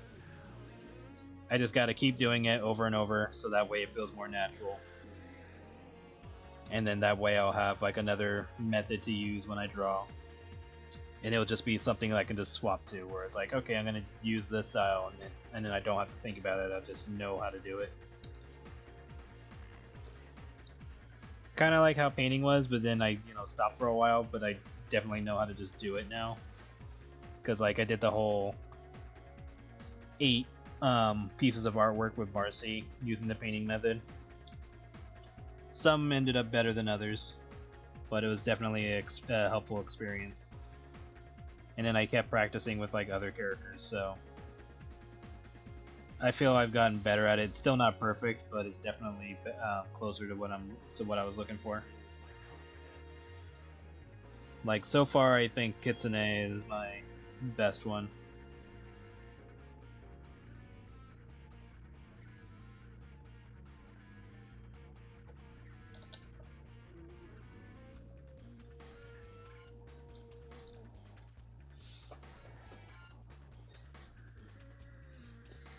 Skylar will be voiced by Chris Pratt.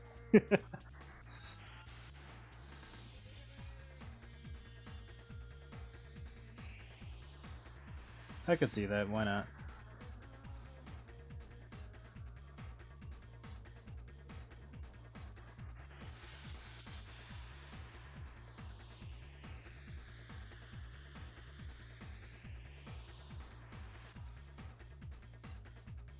I would say Marcy is voiced by whoever the hell does Toru Honda's voice from Fruits Basket.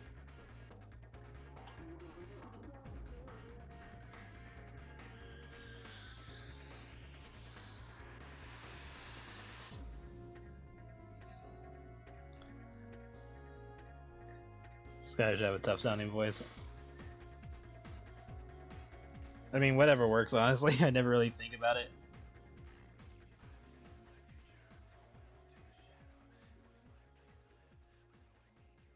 I don't even know what voice I use for him in my head. I think this is kind of like a standard teen voice.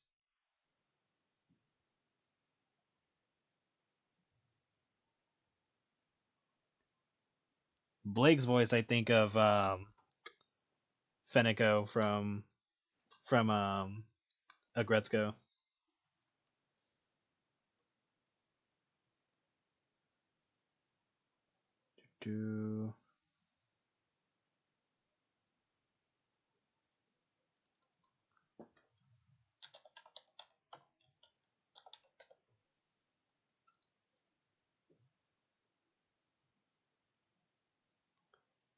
Yeah, let's get this.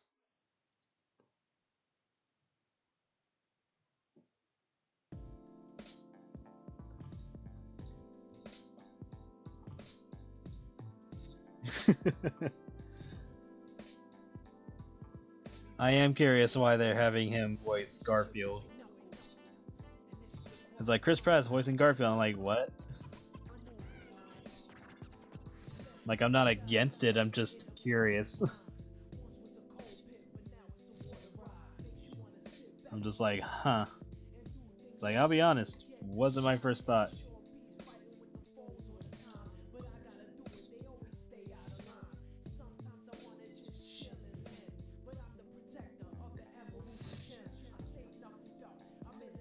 I know, right? At this point.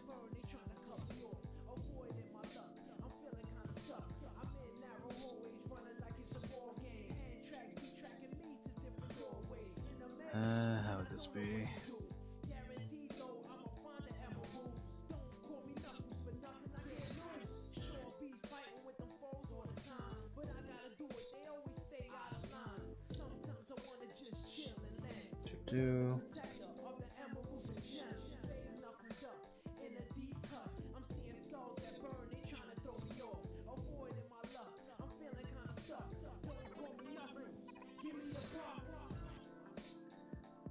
This era of music just reminds me of like company tells singers what song they're trying to make about a character, and they're given like the most briefest of summaries of the character, and then they just make a song based off of that. It's like, what do we know about Knuckles? He goes for the Emerald, for the Master Emerald. He's alone. He's a treasure hunter, and I guess there's ancient ruins and stuff. Done. That's all we know about Knuckles.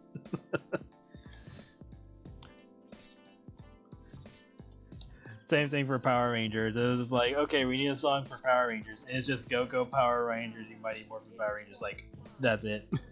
Yeah, there's some more other lyrics every once in a while, but that's it. That's like the gist of what we know about that song.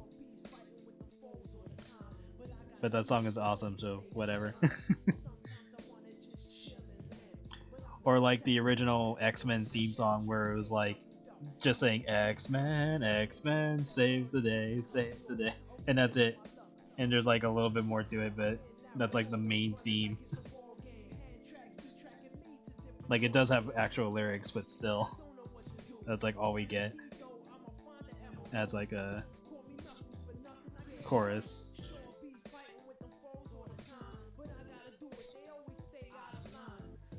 Okay. to do anything on that side.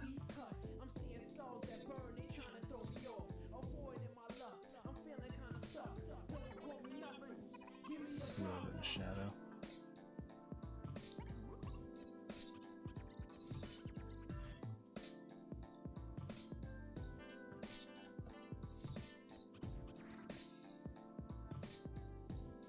But yeah, older music when people had no idea what the hell you were talking about. Just winged it with music.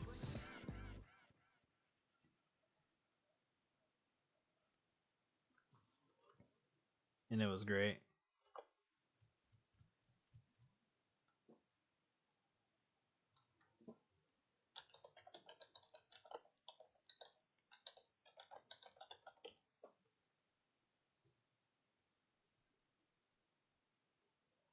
Yeah, this classic.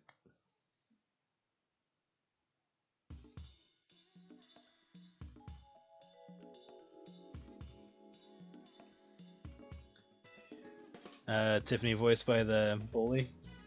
Oh yeah, I could see her having the voice. I'd have to hear her again in English, because I mostly watched that in Japanese. I know I've watched some parts in English, but I don't remember her voice too much. But I'm sure it would work. Just get a bitchy voice.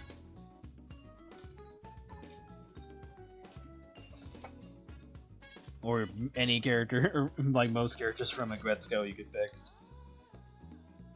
It's like, there's a lot of assholes in this show. That reminds me, I still need to watch like the last 2 seasons of Agretzko. Like I have them, I just haven't watched them.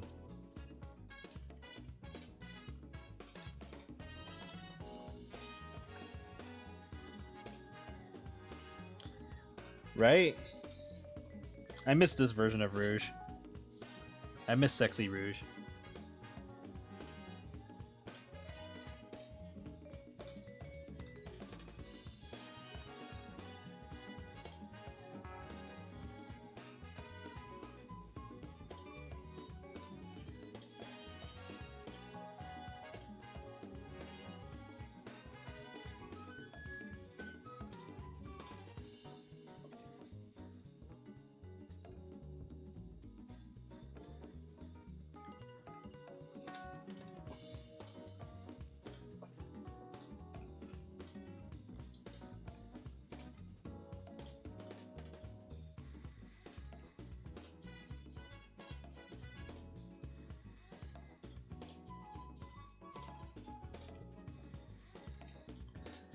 It's possible that her voice might have changed with her putting on weight. That doesn't always happen.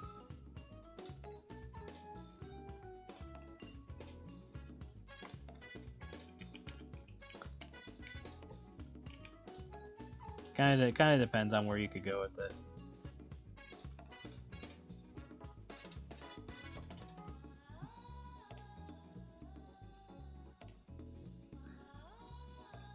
Yeah, people will be like I don't know what the fuck happened. It just seems like everyone became fucking babies now, or not even babies, because babies wouldn't give a shit.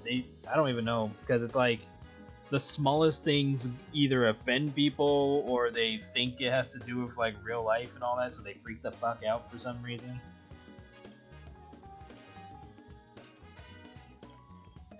Like with the whole, we're not gonna have Homer Simpson strangle Bart anymore.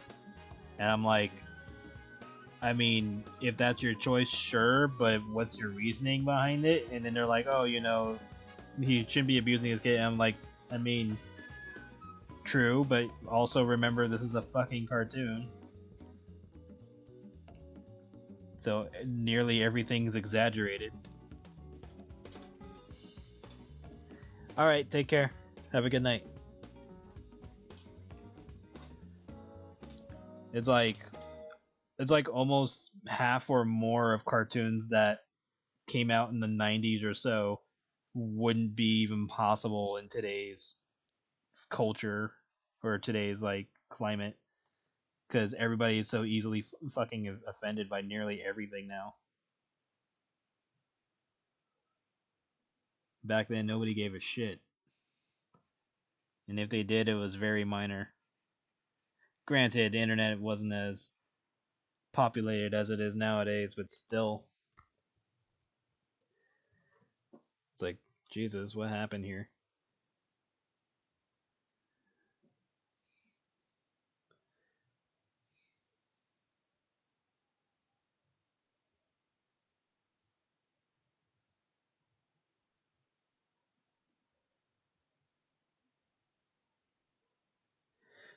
Kind of depends, cause like you can still use those old designs. It just depends on how you make it work. I think the problem for, well, not problem, but I think what happens is when you use the older designs, they don't like make them look realistic. Like it's like when they use the old designs, it just seems like flat and bland. Like they didn't put effort into like the shading or like the details of the outfit. They just kind of made them and that's it. They didn't like try to make it realistic to the game that they're in now. They just seem like they almost just seem like they're off costumes. It almost seems like they had the characters go out and buy fake versions of their own costume. That's what it feels like.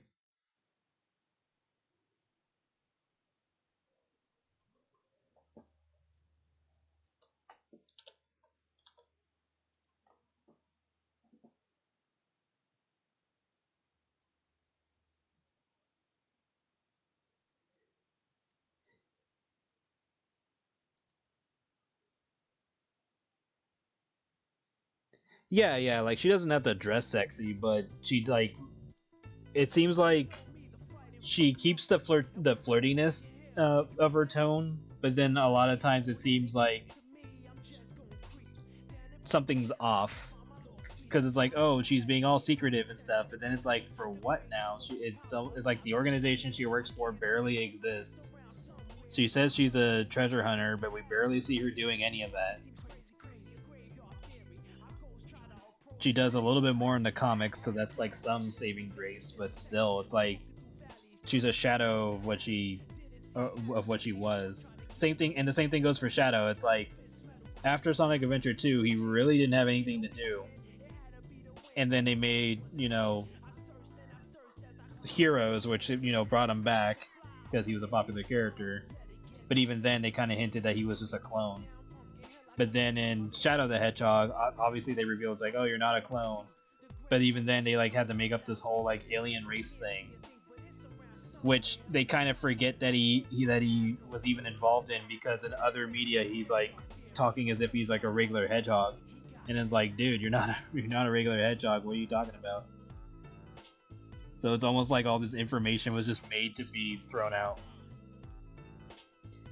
Yeah, exactly. Clothes don't make the man type of thing. But like that's the point. It's like it seems Rouge does less um um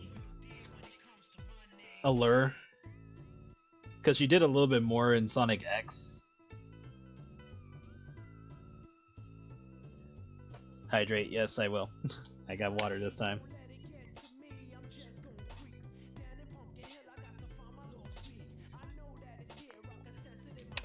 Drew Rouge and Wario as rival. I think I remember reading that like a long ass time ago. But yeah, it's like we make, and again, this is like a problem that's been happening with a lot of games and sometimes comics. Well, actually, a lot in comics, where they make up all this lore for characters. They go into specific details and stuff, but then they just end up either retconning or just completely leaving out the character traits, and then it's like the character becomes like bland and boring because they got nothing to do. Like again, Rouge and Shadow barely have anything relevant to what their original jobs or whatever were. Like, okay, they put Shadow in Team Gun along with Omega, but then it's like they don't do anything. Sometimes they say like, oh, we're here on a mission, but then like it's never relevant. Like they end up going off the mission and doing other things. They don't report anything. as far as we know. They might say they do, but then it's like, again, not relevant to anything. Yeah, and the biggest problem is that there's multiple writers, and so either the writers don't know the lore of the characters, or whatever they do know, they'll toss it out. Which in some cases that's been a good thing, like, you know, the whole Deadpool getting the symbiote first before Spider-Man thing, which because some writers ignore it, others don't, so you kind of have a coin toss there now when it comes to the Venom symbiote. Which personally, I think they've been abusing the Venom symbiote way too much nowadays, because it almost happens like every fucking time. Because it's like, oh, here's a new Spider-Man game, gonna have to toss in Venom. And then when they do use Venom, for some fucking reason, they keep making it so that Harry Osborn gets the Venom suit, and I don't know why. It's like they want to avoid using Eddie Brock now, or any other character to actually, you know, use the Venom suit canonically. And granted, it's fine if they want to use Harry Osborn, but that's been done multiple times now, and it's just been getting more and more boring because of the number of times I've seen it. And granted, it could have gotten boring with Eddie Brock getting the suit too, but it's like it makes more sense than any other character. But yeah, we're just gonna be like, oh, here's Harry getting the Venom suit again. I'm just like, really?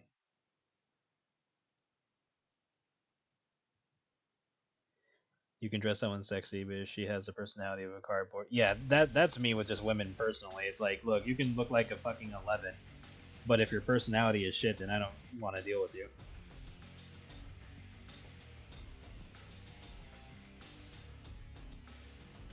But yeah, like that's been the problem. Because again, they make up all this lore about these characters, but then nothing fucking happens.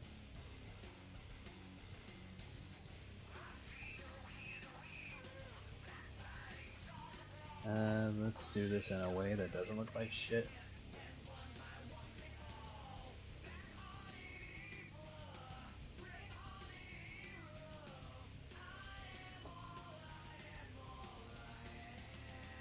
I want to read the Sonic comics, but there's so many that it's hard to know where to start. I mean, if you want to read the comics that are now considered canon to the games, then read the IDW ones. And they have like volumes now, so it's easier to start with them. If you want to read the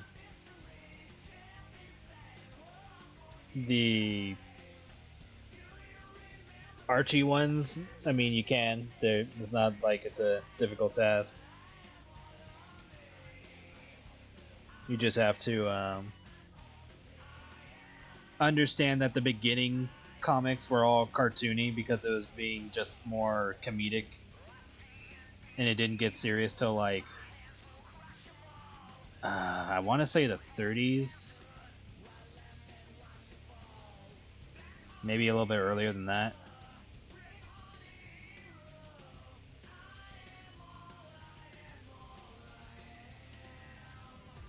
And then, you know, there's just some crazy stuff that happens in the Archie version. But Archie version wasn't bad, it just had to deal with some interesting choices by a person that shall not be named. Because he's been a blight to the Sonic series, unfortunately. Which is sad, because he was good in the beginning. Yeah, there was some interesting choices to the stories, but whatever, we went with it. And then he became an asshole.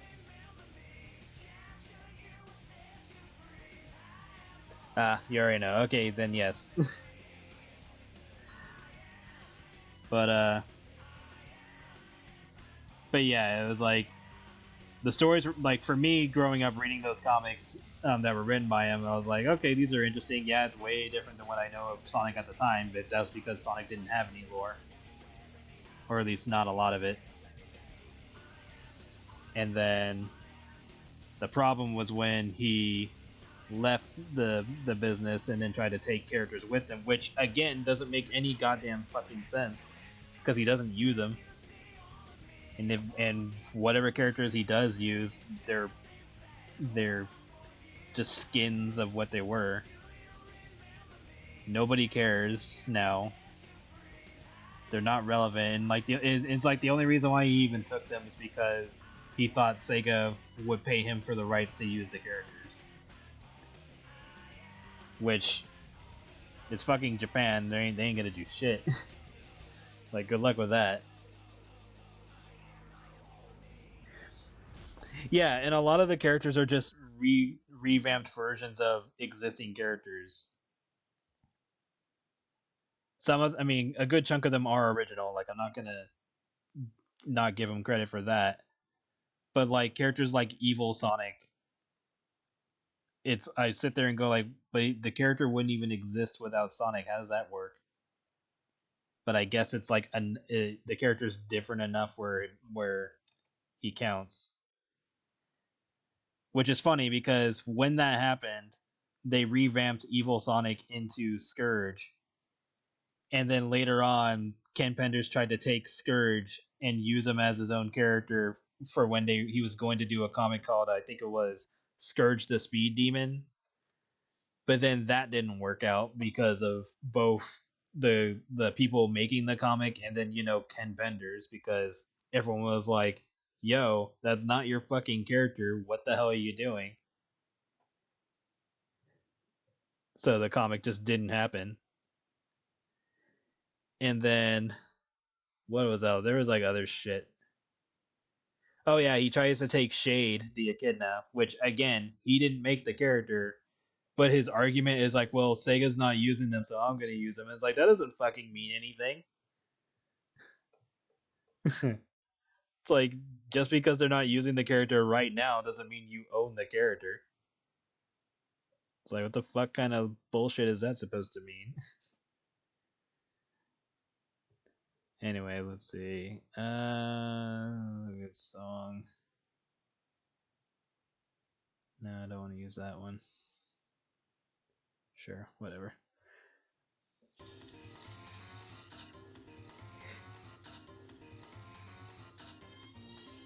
Oh yeah, he tried to pitch a story. Okay, the problem with the storyboard thing is that somebody else had an idea for it was either a movie. No, it was either a movie or a continuation of the Sad AM comic. But like Ken had pull at the time, and so he kind of had that shit shut down so that way he could try to pitch it. And I think he was trying to pitch the movie, and it was basically just not good from what was shown. And then some of it kind of looked all Star Wars inspired, which was a lot of what Knuckles' story was kind of turning into to a degree. But like, Ken is the reason why a lot of shit got removed and got changed, and the reason why IDW ended up taking control over the comics, because they just wanted a clean slate, which is fine, because it's like, you know what, shit happened. At least they got like, people who worked on the Archie comics to work on the IDW ones, so it wasn't like a total loss. But still, like, the whole scenario was just like, why did any of this have to happen? And the sad part is, when Ken tried to, sue to get the characters and all that, Archie could have won that case, but for some fucking reason, they either it was like some dumb decisions that they made, or they just didn't have the contract that that would have shown that Ken Penders worked for them, and didn't have the legal rights to the characters. Which, if I remember correctly, I could have sworn that a fire had happened at Archie at one point, which resulted in the loss of that document. But even then, I think Ken Penders had like a copy of the document or something, and I'm like, wait, if there's a copy of the fucking document, then how does that mean you own the characters? You clearly worked for Archie,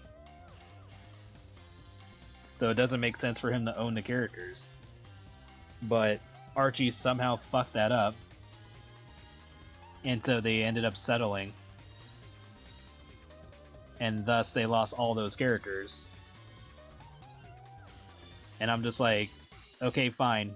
We lost the characters. I'm pissed about that, and I think I'll forever be pissed about that. But fine, we'll move on. But then Sega just decides, hey, you know all the popular characters that we still own, that everybody still loves and knows about, and continuously makes artwork of them constantly to this day? We're not going to use any of them. And I'm just sitting there going like, what the fuck is wrong with you people? Like, how do you sit there, own popular characters, and then just don't use them? But no, we're gonna use fucking Shadow, who doesn't do anything, barely has any lore. We're gonna have Rouge again, barely has any lore, doesn't do anything. But here is a group of characters that have massive lore, have a whole fucking organization that we can use, but we're just not going to use them.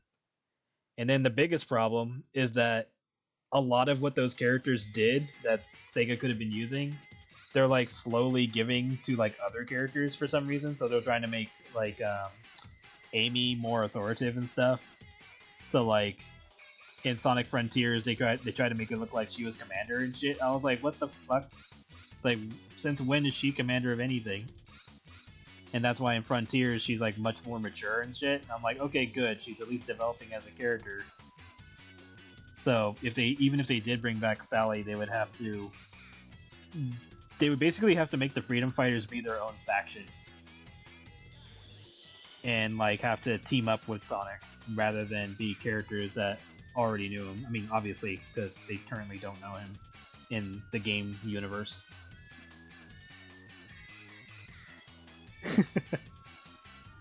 But yeah, it's just a situation where it's like none of this should have happened, but it happened. So now, what do we do to fix it?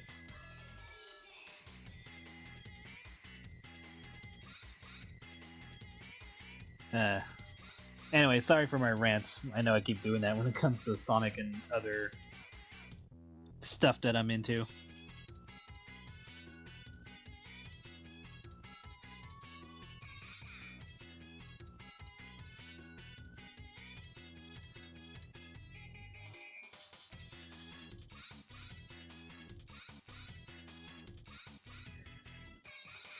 Really?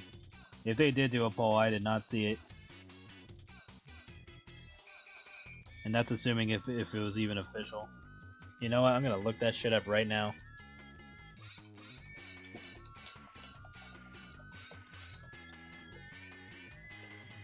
So you show me where that is right the fuck now.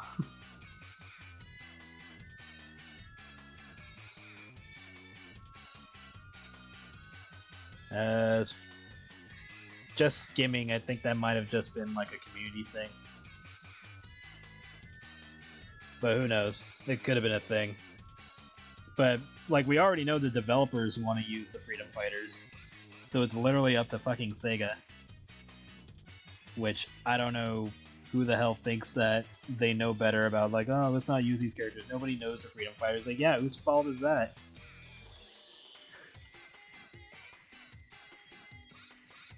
That's like saying, oh, nobody knows who Boshi is. I was like, gee, maybe we'd know who the hell he was if he just fucking re-released Mario RPG, which thank God they are now. After it took them a bajillion years. But I mean, that's like the same fucking scenario. It's like Japan just assumes we don't like want these characters or something anymore, and that's all we fucking talk about. Like with Smash Brothers, every time there was a new character or even just new skins, what would always come up in every conversation? Gino, over and over and over and over and over. And then finally we get like the semi skin, which again surprises people that they didn't like give it Gino's face, but they're just like, whatever, at least we got like, you know, the general skin of him. But still, I was just kind of like, what the fuck? It's like one of those situations where it's just like, I don't get it. I don't understand what the higher ups are thinking.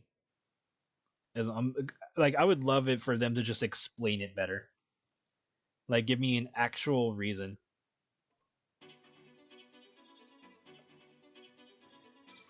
Like, don't try to do corporate speak. Just to be like, look, be legit. Why are these characters a problem? Or why is it taking so long to make this happen?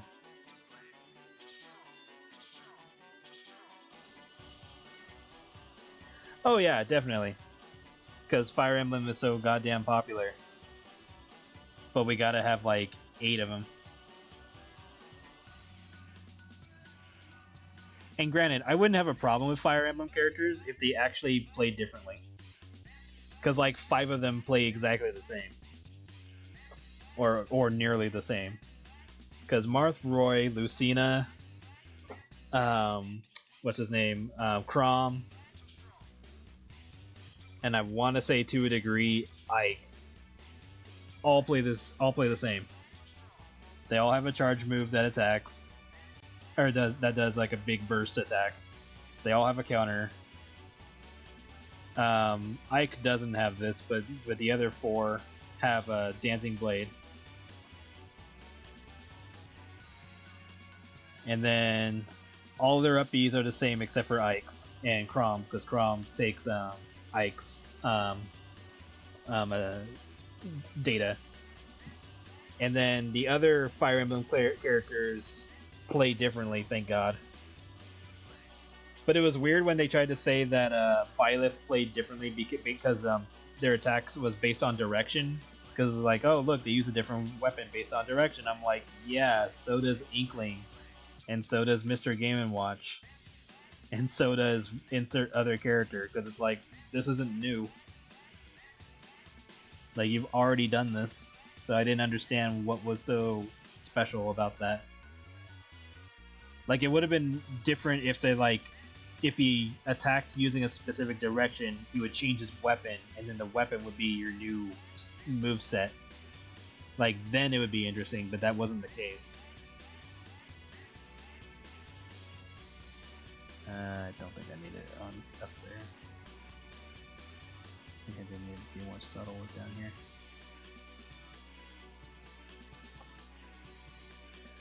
I mean, Chrom was fine. He was just an Echo character, so basically he was like a character they just, you know, spent whatever amount of time to put in, because they already had his model from Smash 4.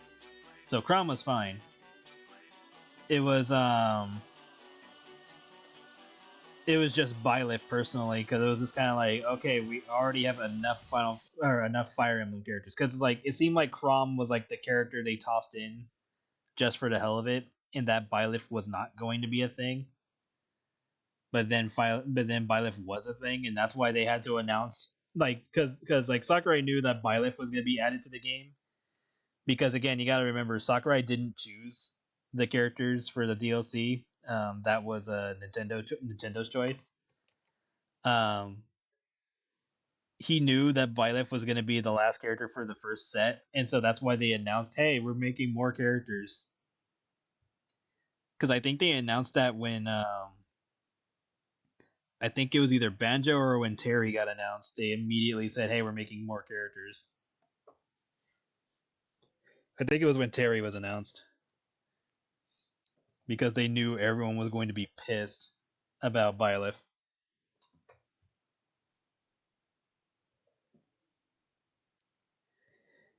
But yeah, Doom Guy would, like, I'm glad that Doom Guy got a skin at least. Same thing for Travis, because those were 2 characters everybody wanted. But you know, shit happened. But I'm glad that they even fucking considered them to begin with. Let's see. Let's do this one. But yeah, I was just kind of like, I was just like surprised that it got that far. But yeah, definitely characters like Byleth, it was just kind of like, why? And then and again, have a good night, or have a good day. But yeah, again, it was like, I don't mind Fire Emblem characters, but they could have picked any character from the series and made it interesting.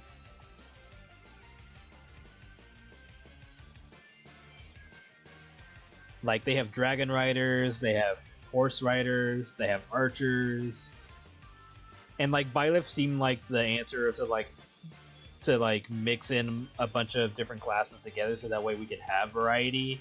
But again, the problem was like Byleth's character design is just another blue-haired character with a sword. So he wasn't even like unique. And that's why most people play as him, well, play as female Byleth for one, and then they play as the one with green hair. They either play as female Byleth or they play as female Byleth with green hair. Just so it's different enough.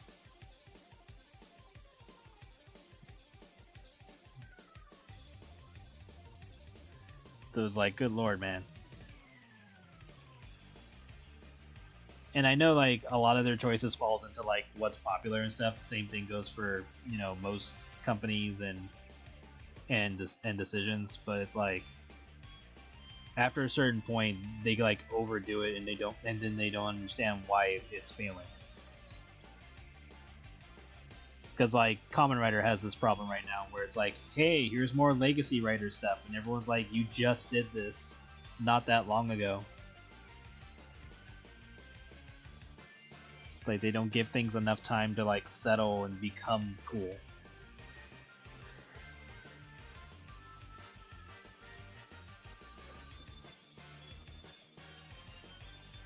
Yeah, you're either getting Marth or Ike. And then finally like 2 characters out of the 8 play differently. No, 3 characters, because we have Robin. Like, thank God Robin plays differently. Like, the only problem with Corrin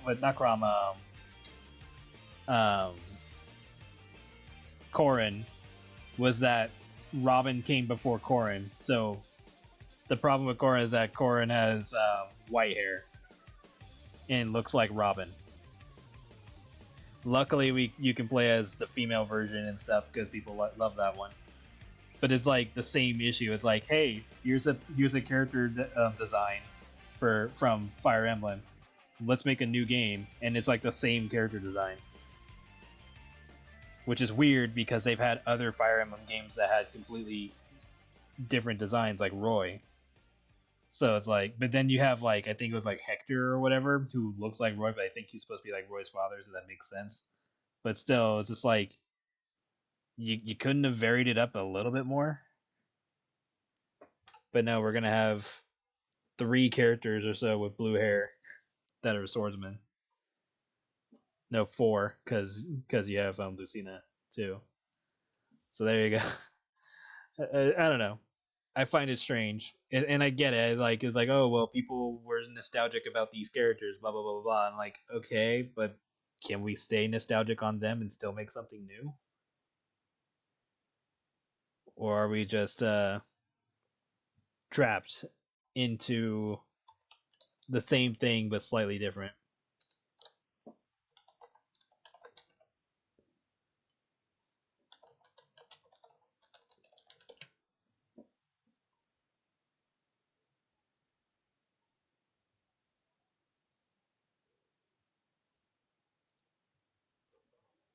But I don't know. I could be just ranting and not know what the hell I'm talking about.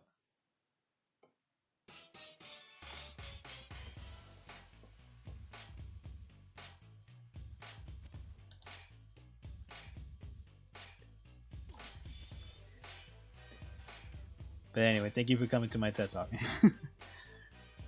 But yeah, it just gets frustrating because it just seems like the answer to these problems is so easy.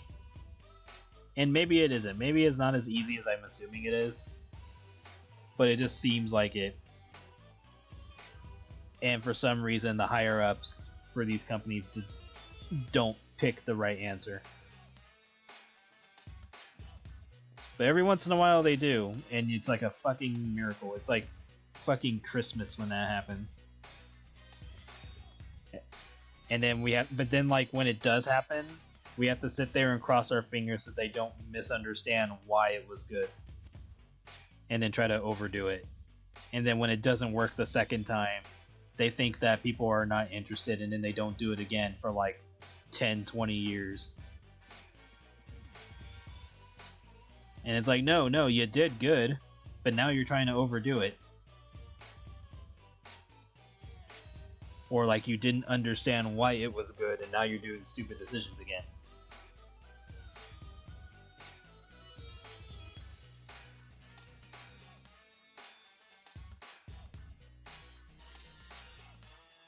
Where the hell's the music from World Trilogy, right? I think it's sad that they don't have the rights to Miss Pac-Man. I mean, they technically do, but they have to pay royalties to the people who made Miss Pac-Man. And I'm like, wait, how does that work? And then once I found out how that worked, I was like, that's stupid. And so they had to make Pac-Mom in order to replace Miss Pac-Man. And it's like, Miss Pac-Man's technically not gone, but they can't use her officially without paying royalties. And I'm just like, that is weird, because Miss Pac-Man wouldn't exist without Pac-Man. So how do these people own Miss Pac-Man? But I guess she's somehow different enough, despite her game playing exactly like Pac-Man. Somehow she's different enough that they have to pay royalties. Or that I think it was like because they made the game or something like that, that they get royalties for it or some shit like that. Which, I mean, that makes sense if they made the game, but it's weird that they can't use the character. Like, the character is like a whole other thing. But whatever. Legal shit, right?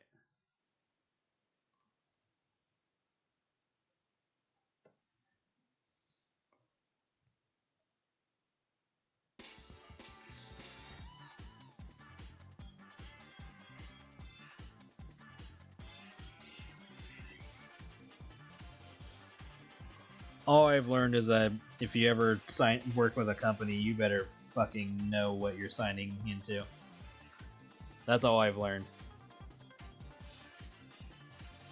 Because they will take any chance they can to fuck you really hard.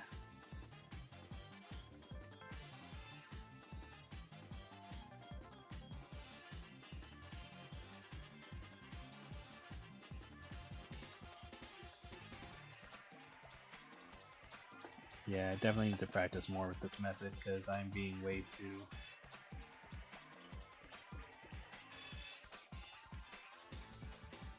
too conservative. It's gonna be one of those situations I just gotta practice this more so I can understand what I can and can't do.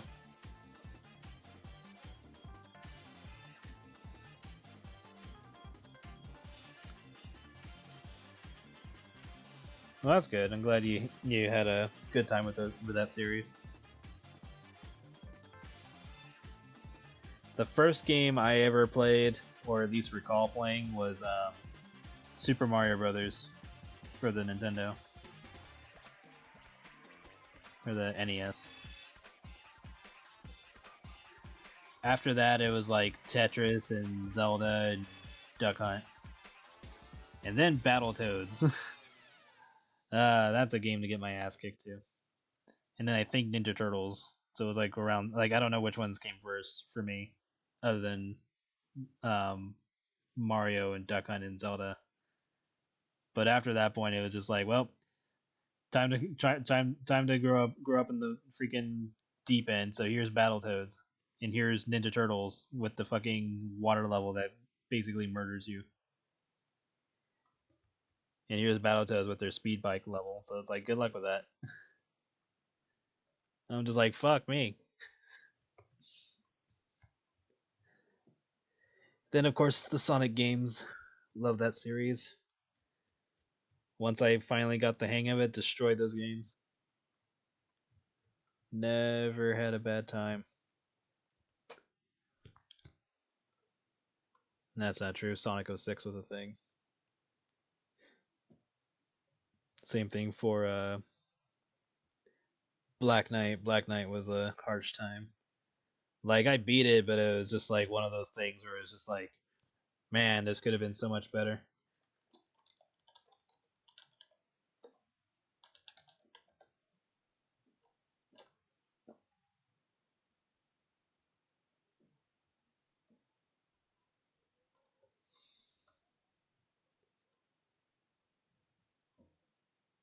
Yeah, there's like friendly fire, so you have to like super coordinate with your partner.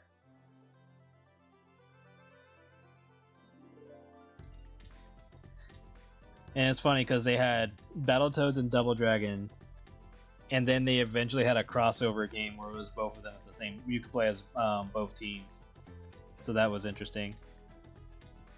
Spider-Man and Venom Separation Anxiety was fun because it was basically just Double Dragon but with Spider-Man and Venom. That game was hella fun. Maximum Carnage was fun.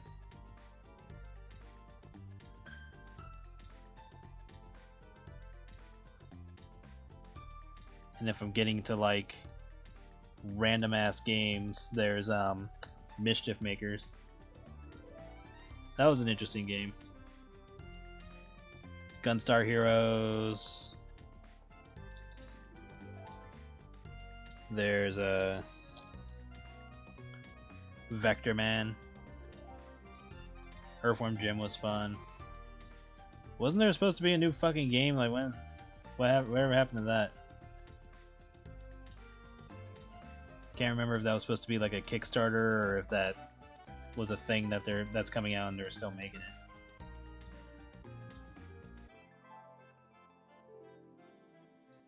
Yeah, I feel like them overdoing it again.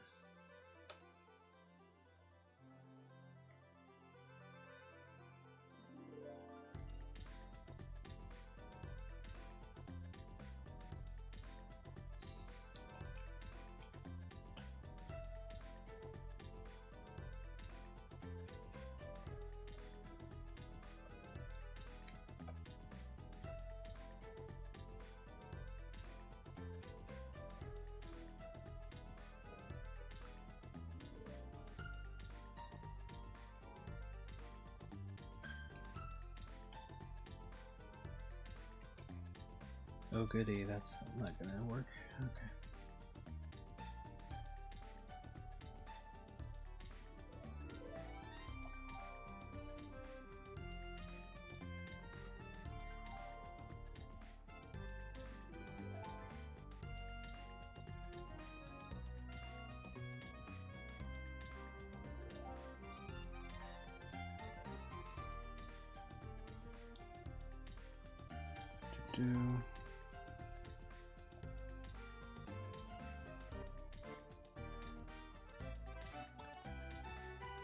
Now I'm all thinking, how the hell do we even get here? I was like, oh yeah, people being babies about certain content in games nowadays.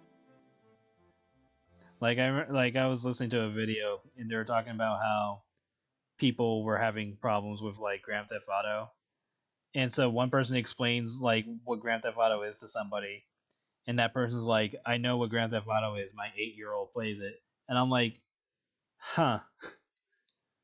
I was like, your 8-year-old plays Grand Theft Auto. Like, let me take that sentence and let's both look at it together and see what's wrong with this sentence here.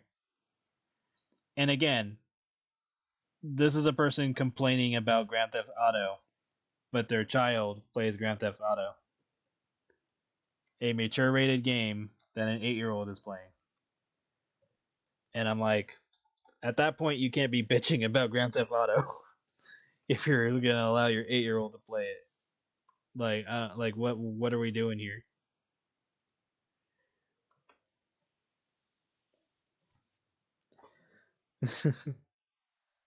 uh,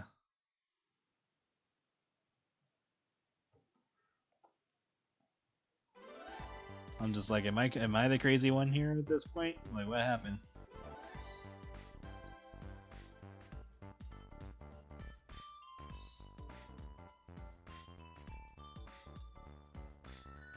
You know what? I think I'm just using the darks too much. I need to calm the fuck down. and lessen it.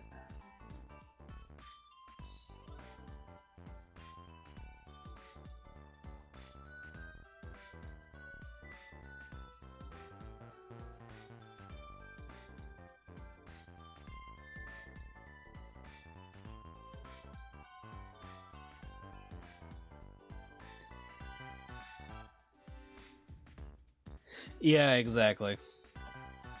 It's just a bunch of people who don't know what the fuck they're talking about, trying to ruin it for everybody else.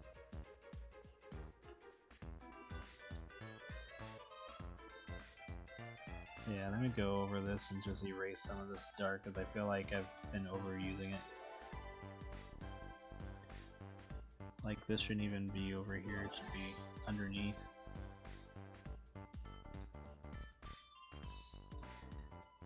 But yeah, it's the same people. It's the same people who play like the older Grand Theft Autos and say like, "Oh, it's so realistic. I feel like I'm actually killing people." I'm just like, how? And like, you know, they're just bullshitting. And then again, there's been like no proof that video games cause violence. But again, like we've been going through the Sonic dance for like 20 years or more, and there's been no proof that there's any correlation between the two, and yet people still want to act like that happens. And nowadays the same thing's happening to artwork, where people are thinking if you draw something specific or whatever, if you draw like something they don't agree with, that somehow it's tied to real life and that it's somehow bad. And I'm like, I'm sorry that you're incapable of telling the difference between real life and fantasy. It must be really hard to get through life. It's like, man, you must watch all these movies like Jurassic Park and think that there's actually an island with dinosaurs on it. But they still waste. I know they waste all this taxpayer money on bullshit research.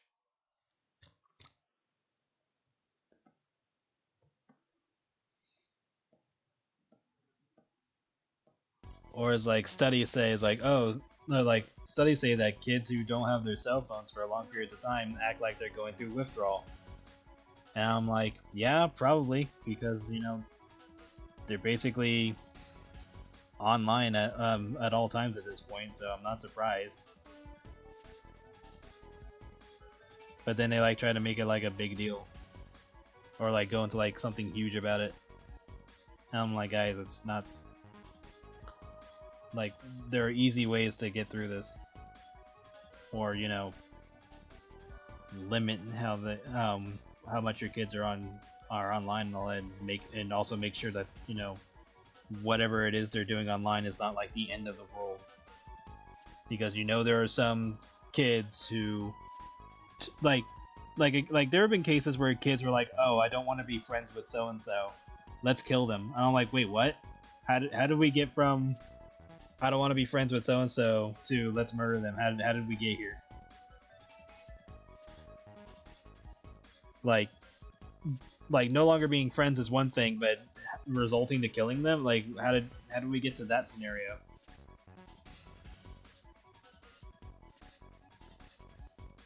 I've been like, excuse me? Like, being a kid nowadays is fucking terrifying, because God knows what the hell people think that what symptoms they have, or think that what they have to do in order to end a friendship.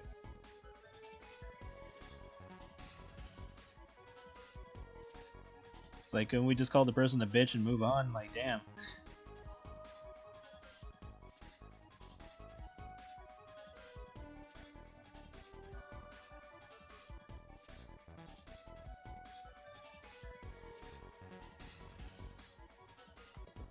Okay, I think I'm pretty much as far on this as I can with that, so I'm just gonna move on to the next step.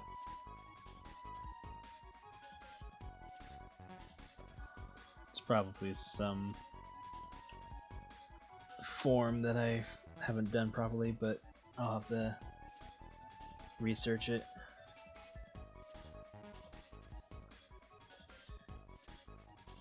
And again, it's just more practice. That is not gonna work.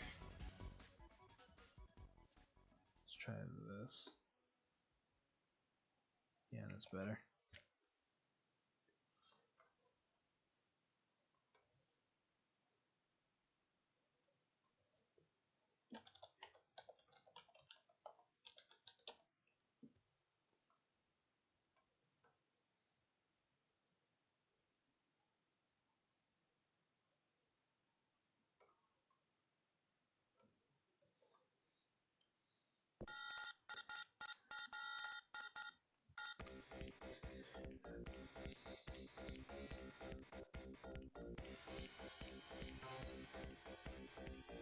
Yeah. It's like anything interesting, kids are like, it's getting like phased out or like politically corrected,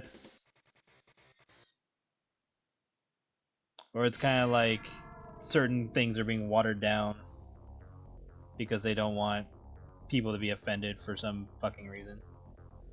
It's like, oh, we censored this character's cleavage because, you know, boobs. And I'm just sitting there going like, really? This was necessary? This was the thing that needed to happen?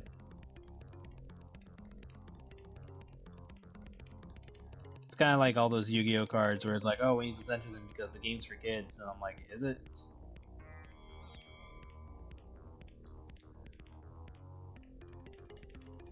Like, it's being marketed to kids, so I was like, oh, okay, sure, whatever.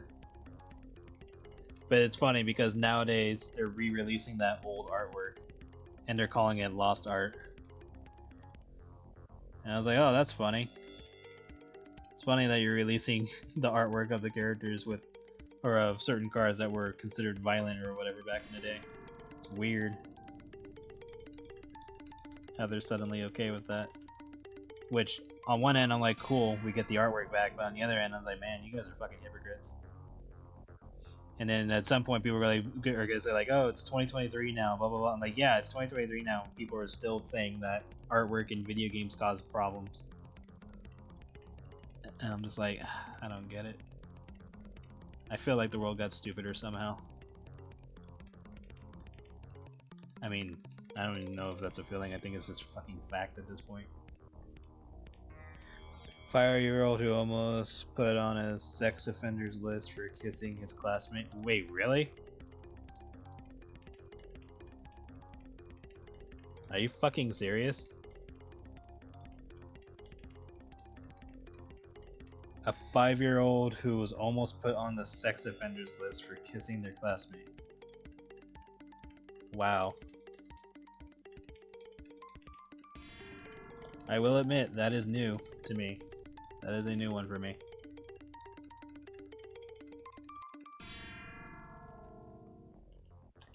That is some bullshit.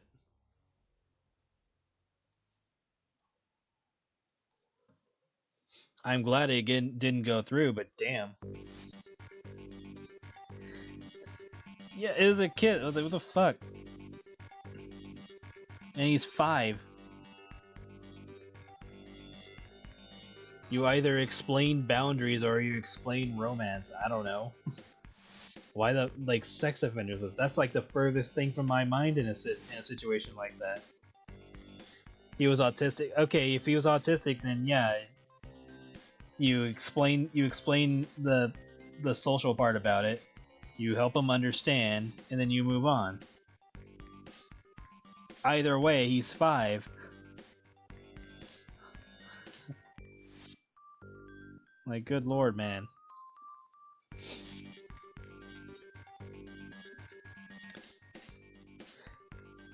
Yeah, you wouldn't even know what the fuck that was unless somebody explicitly explained it to him. Which can only happen like 2 ways. Either he was on the internet and learned that shit, or his parents. And again, he's 5. So unless he's learned it on the internet and the parents aren't being parents and fucking let him go on random ass sites that he shouldn't be on, the rest is on his parents. I mean, the whole thing's on his parents, honestly, but still. But again, explain it and then move on. I don't. Like, Jesus. Like, we are fucked. This is why aliens didn't bother coming. Like, that's why we gotta make up shit about aliens now. Because aliens are like, you know what? Fuck this planet. These guys are crazy.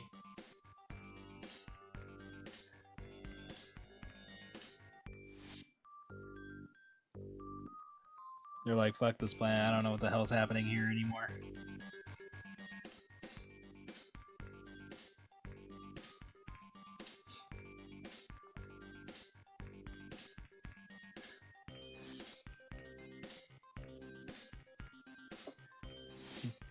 Like, I can only imagine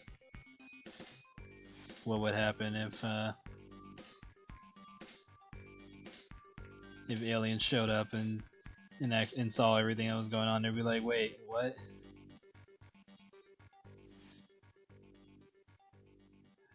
It's like, oh yeah, a few years ago, you know, a pandemic happened. It's like, oh, how'd you guys deal with it? Well, some of us stayed inside, others decided to lick windows, and they'd be like, what? Or we'd be like, nah, we threw parties. We didn't quarantine ourselves or anything. We just threw parties and all got sick because, you know, that was smart.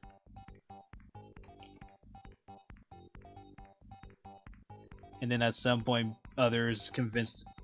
some people convinced others that it didn't happen or that it wasn't real. So that was a thing. I believe the government talks to aliens because I'm friends with this conspiracy theorist. Some of us stood outside hospital shouting COVID was a hoax. Yeah, I'm sure.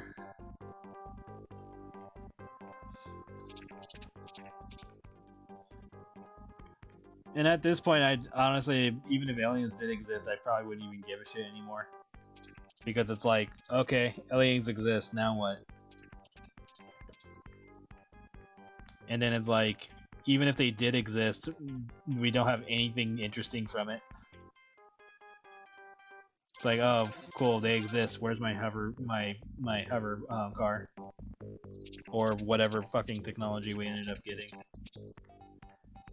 Get nothing. Oh, okay, so all this was pointless. Like all this hype and all that shit, all these fucking stories and shows and people talking about their experiences all amounted to nothing. Neat. Like, glad we used our time wisely.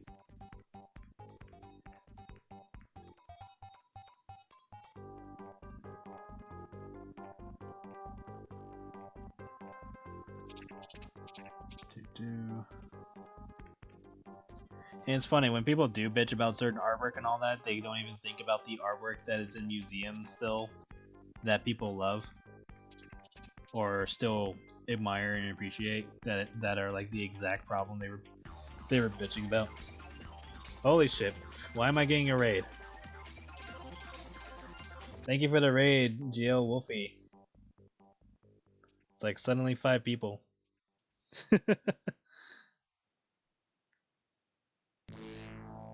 It be me again. For some reason, I've just pictured you with like a pirate voice. But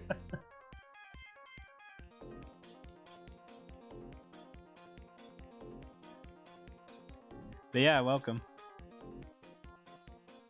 I'm just ranting about nothing.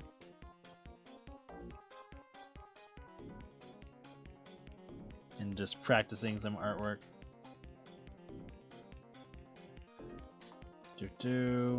Getting close to being done though.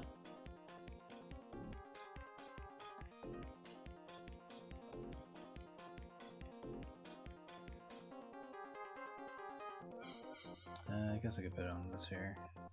That's like the middle.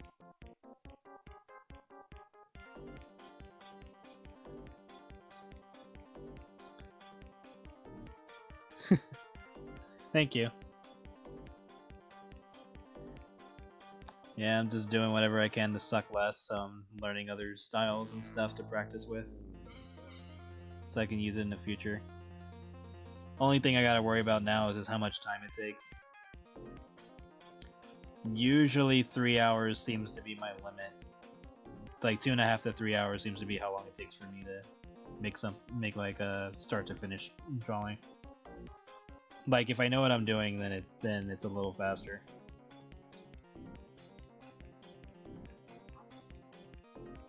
And all that's really left is some shading or some lighting stuff. But yeah, this is definitely something I'm gonna practice more with off stream.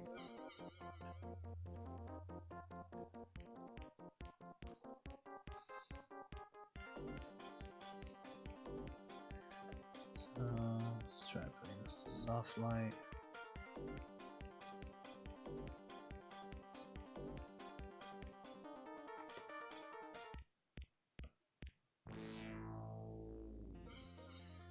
Yeah, it's really subtle. So yeah, I definitely need to practice with the shadows more, because I think that's where it's getting me.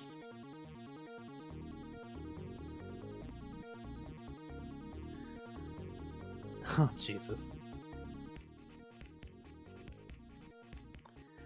Ah, yes, take the Stacy quiz. And no cheating. Oh yeah, I forgot I had her glasses. I'll have to put that in there.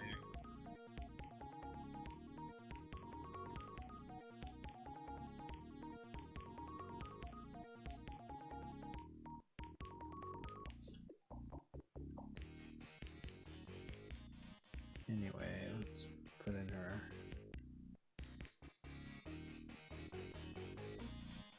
Do her eyes.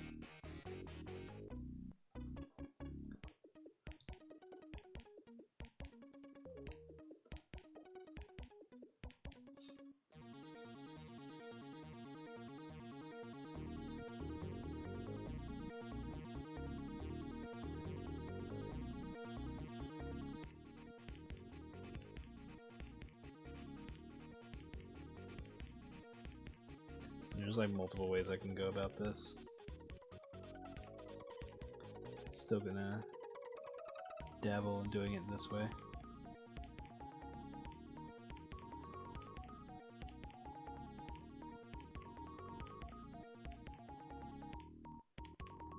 Actually, if I'm gonna do it this way, I should probably be a little bit more subtle.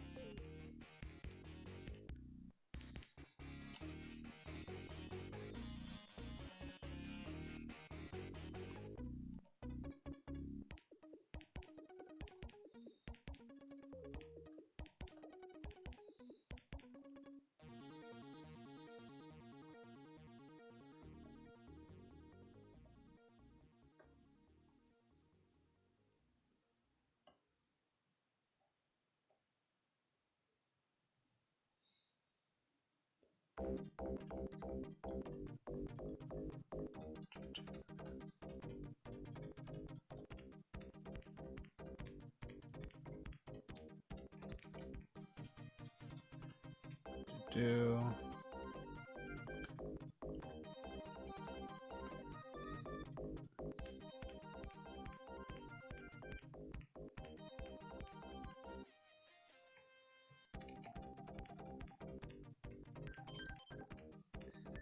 I think I'm gonna call it for now, but here's Stacy without her glasses for now. I'll still add her glasses later.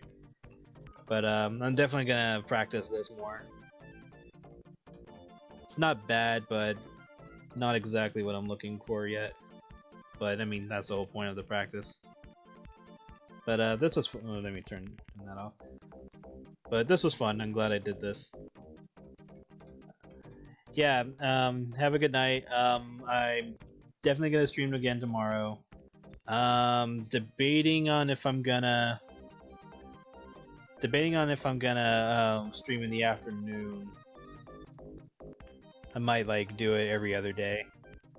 But I'm definitely streaming tomorrow. I'm gonna do it on Picardo tomorrow. So if I don't do it during the day, it'll definitely be during night again. It'll be on Picardo, so that way I can draw something risque for a change. And yeah, go from there. Again, thank you everybody for coming. Just gonna keep doing what I'm doing and work on more stuff when I get the chance. So I'm probably gonna take a break and then work on probably Patreon stuff, or either Patreon stuff, or I'm probably gonna do one more Black Circus before working on iHat. But yeah, watch out Wednesdays. Yeah, exactly. We came up with the whole not safe for Wednesday earlier today, during another stream. But yeah, you guys have a good night, and I will see you guys tomorrow. Bye bye.